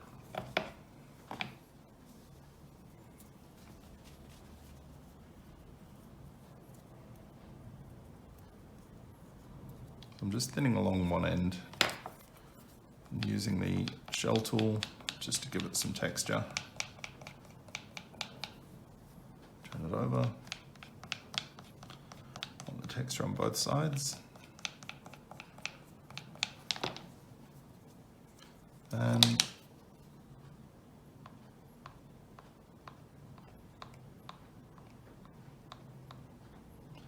I've previously been able to do the really fine waving texture on the hair, but I just can't really be bothered that much on this one. So you can see you kind of get that nice texture on it. Now I want a little bit of that water again.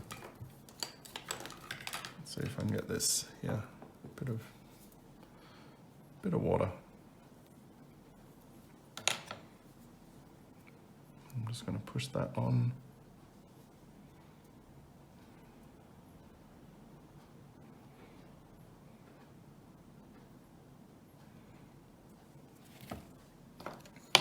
And I can chop that down the back of it, just into place.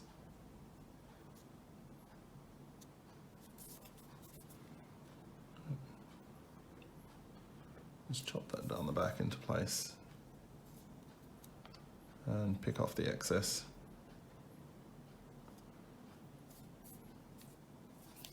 Oh, sorry, so hopefully you can see that.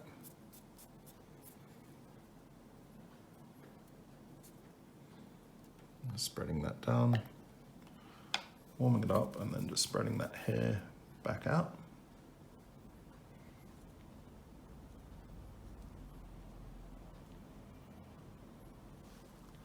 And you can sort of see more of what I was talking about with the nicer kind of fringe.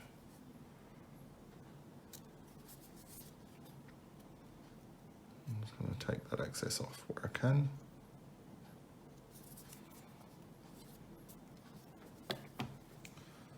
And if I can cut that up on an angle, that'll look a little bit more natural. Again, it's a bright pink horse's mane, but it should still look like you care to a point. Now another section.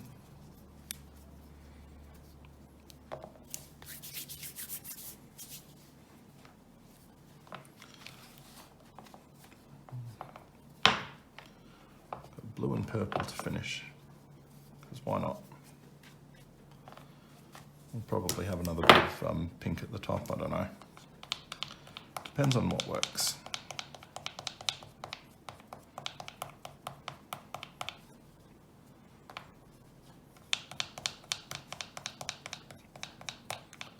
You can always see the bit in the videos where I start to get a bit tired of what I'm doing. The work gets really sloppy. It's kind of funny. Ah, well. Alright, just warm that up again, a little bit warm. Bend it all out. Nice shapes. Don't want it to all look too chopped, if you can avoid it. Even though that's exactly what it is. Just paint down the back with a little bit of water.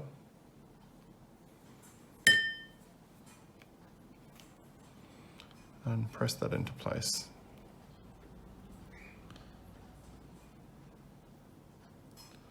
Now, if you can, when you're pressing it into place, kind of try and drag it back so that you get some shape.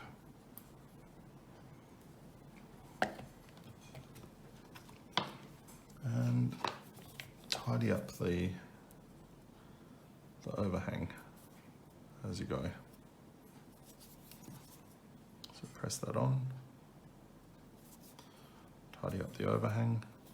Blue is a shocking color because it gets everywhere, but it's all good.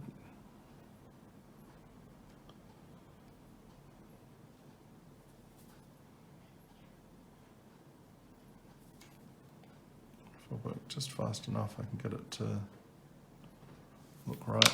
Now I'm starting to fuss over it too much.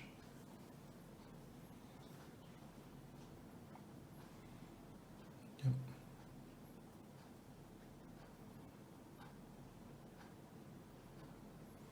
Yeah, so you kind of give it a bit of movement and texture. And press some of this water in. Oh, I'm dipping my paintbrush in nothing. That's always helpful. So, we can't all be a genius. Certainly aren't. Anyway.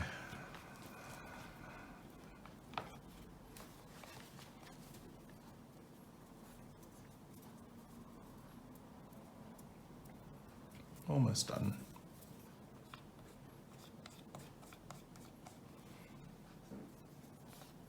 I'm just working this on a slightly sharper angle so that the hairs are kind of pointing back. And take the excess off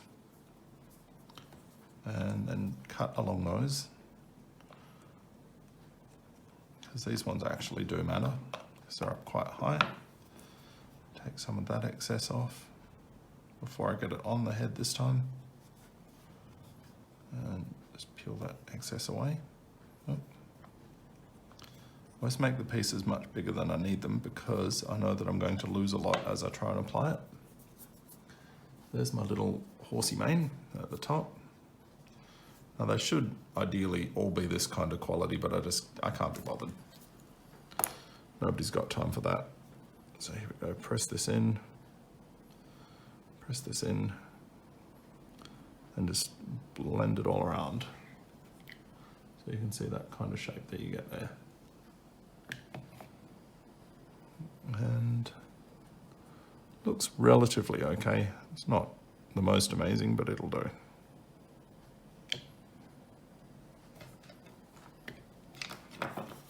And just finish neatening these up where I can. Take off the color that I've put on from touching the horse as I'm moving it around.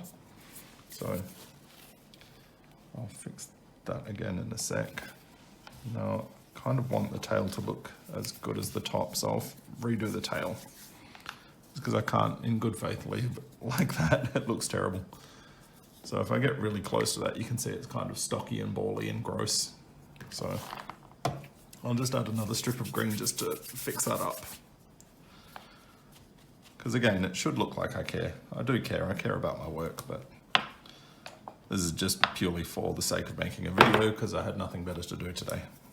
And got rubbish on it. No Ted, other than yell at the cat. And get that looking nice. Turn it over. The back side of it's not as important, but it's still good to get it. Just a little bit of texture on it because I will fold this. And I'm going to cut along the edges of this. So this is how you make it look a bit better, as you work on an angle that's closer to the actual direction of the hair.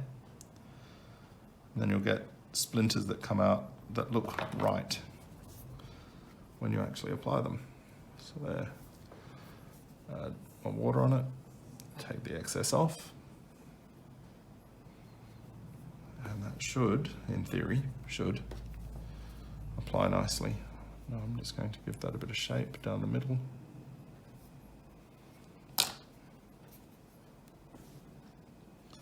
Apply that to cover that hideous kind of crap that I put there. Sorry, bad language, but it is. And noted there, and just having the one piece that's got a half decent hair structure on it makes the rest of it look like it's got that going on. See? So just the one piece that's actually right makes the rest of it look right, even though it is clearly not. There. So that's the tail done. And to finish it off, I just want to put, I'll give it kind of purple hooves. So just warm a little bit up and stretch it over the hoof area. So you're just layering up the colour that way.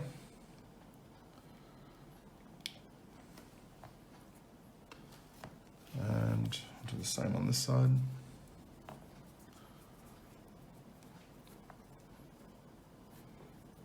Warm it up and just stretch a bit of colour over the area where I want the hoof to be. No Teddy, out of the kitchen.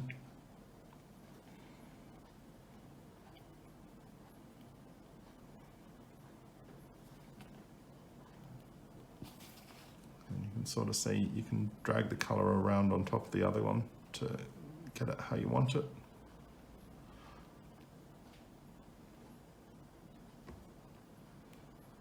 It looks nearly right. Oh, just break his tail off while I'm at it. Keep saying him, it could be a her. Let's face it, it's got no genitals, so who knows? It's just a unicorn.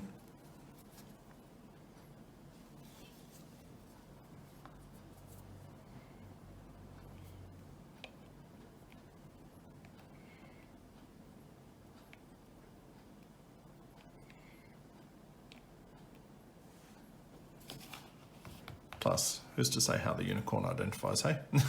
So,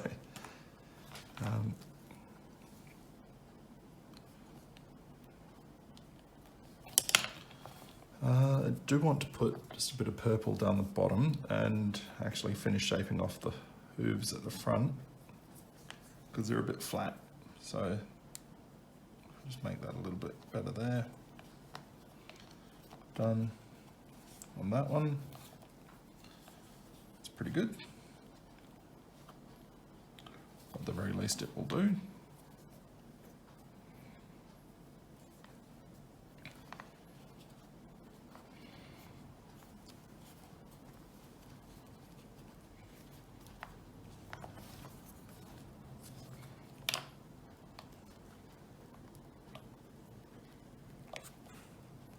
Okay, this is a very, very long video now, but trying to make sure that people can actually see what I'm doing when I'm doing it. So he says not lifting it up to show anyone what he's done. So there I've just built out the hooves and I'll just finish off that little bit at the back. Spread that round. And this one. Spread that up and around. Then, finally, we finish it off with a little bit of grass, and the grass is really fast. I've been saying the whole thing's fast, but still, it's not.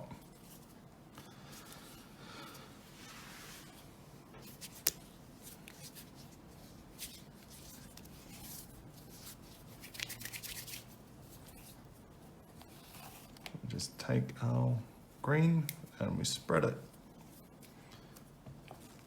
on to the surface just to hide all that silver, because nothing looks worse than silver on a especially greasy silver, but on a model or a cake or anything like that, just a plain silver board, unless you're doing something which is silver themed, kind of looks like you've given up all hope.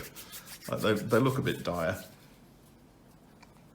It doesn't take much to spread a bit of modelling chocolate around the base of a board or create like a wood look texture on a board to make something look better. So it's just one of those things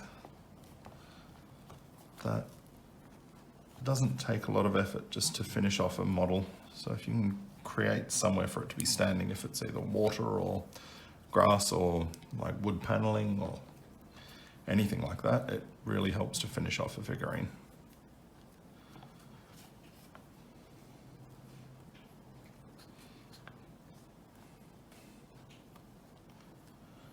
And no, Ted, I'll feed you soon, but not now. It's not your dinner time yet. No. All right. Just keep spreading the chocolate through.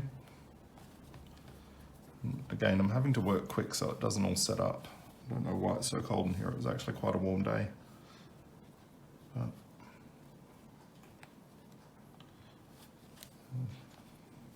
my aircon system's good, but it's not that crazy good.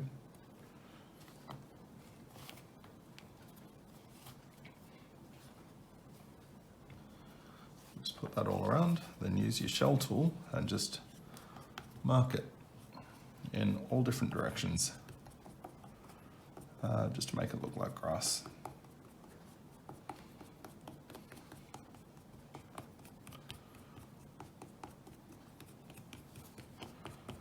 All different directions.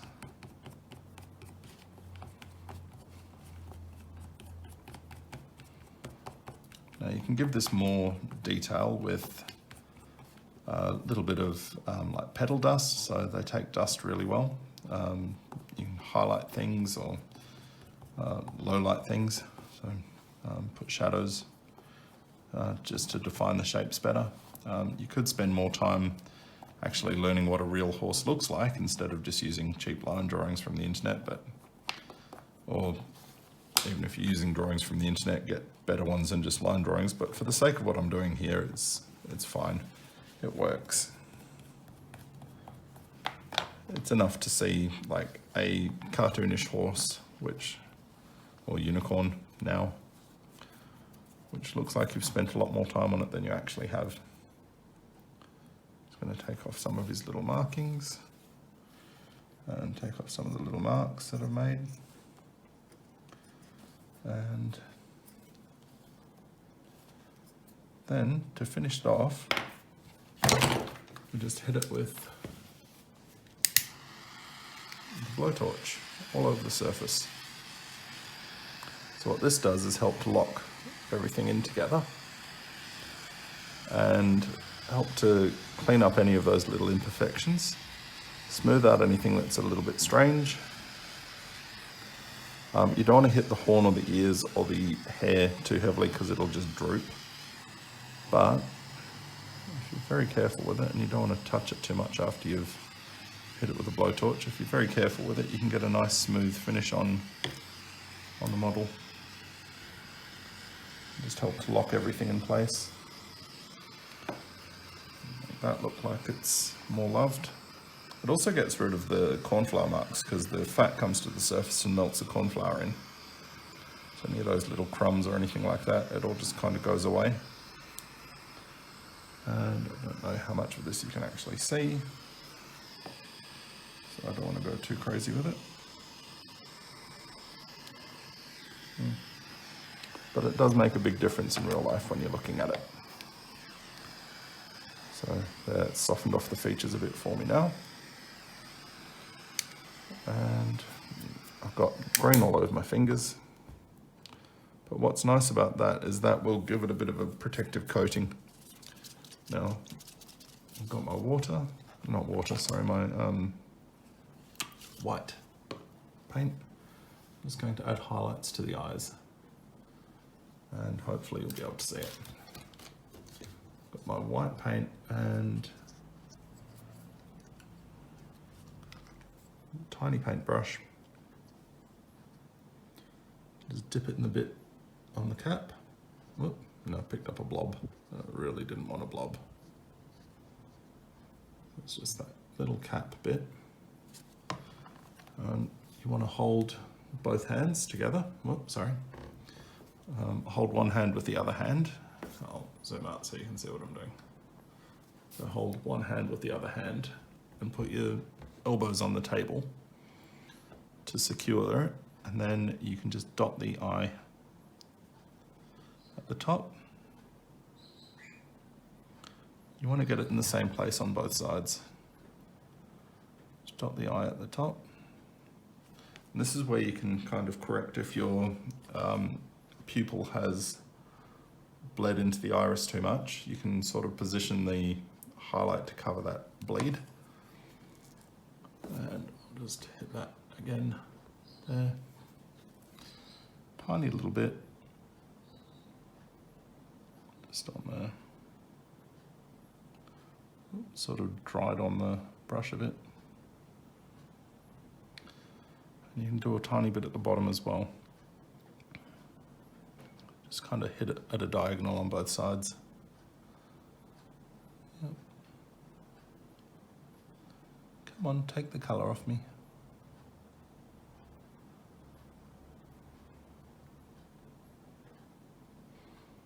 Oh. Paint's drying on the brush too much. It's funny. Then just take the excess off. You've come too far, right. But the nice thing is it's chocolate, it will repel the water, even though it also helps to make everything stick. It can be cleaned up. So now, there you have it. I'm going to zoom out from that, or maybe show you the eyes up close a bit. There, you can see those eyes.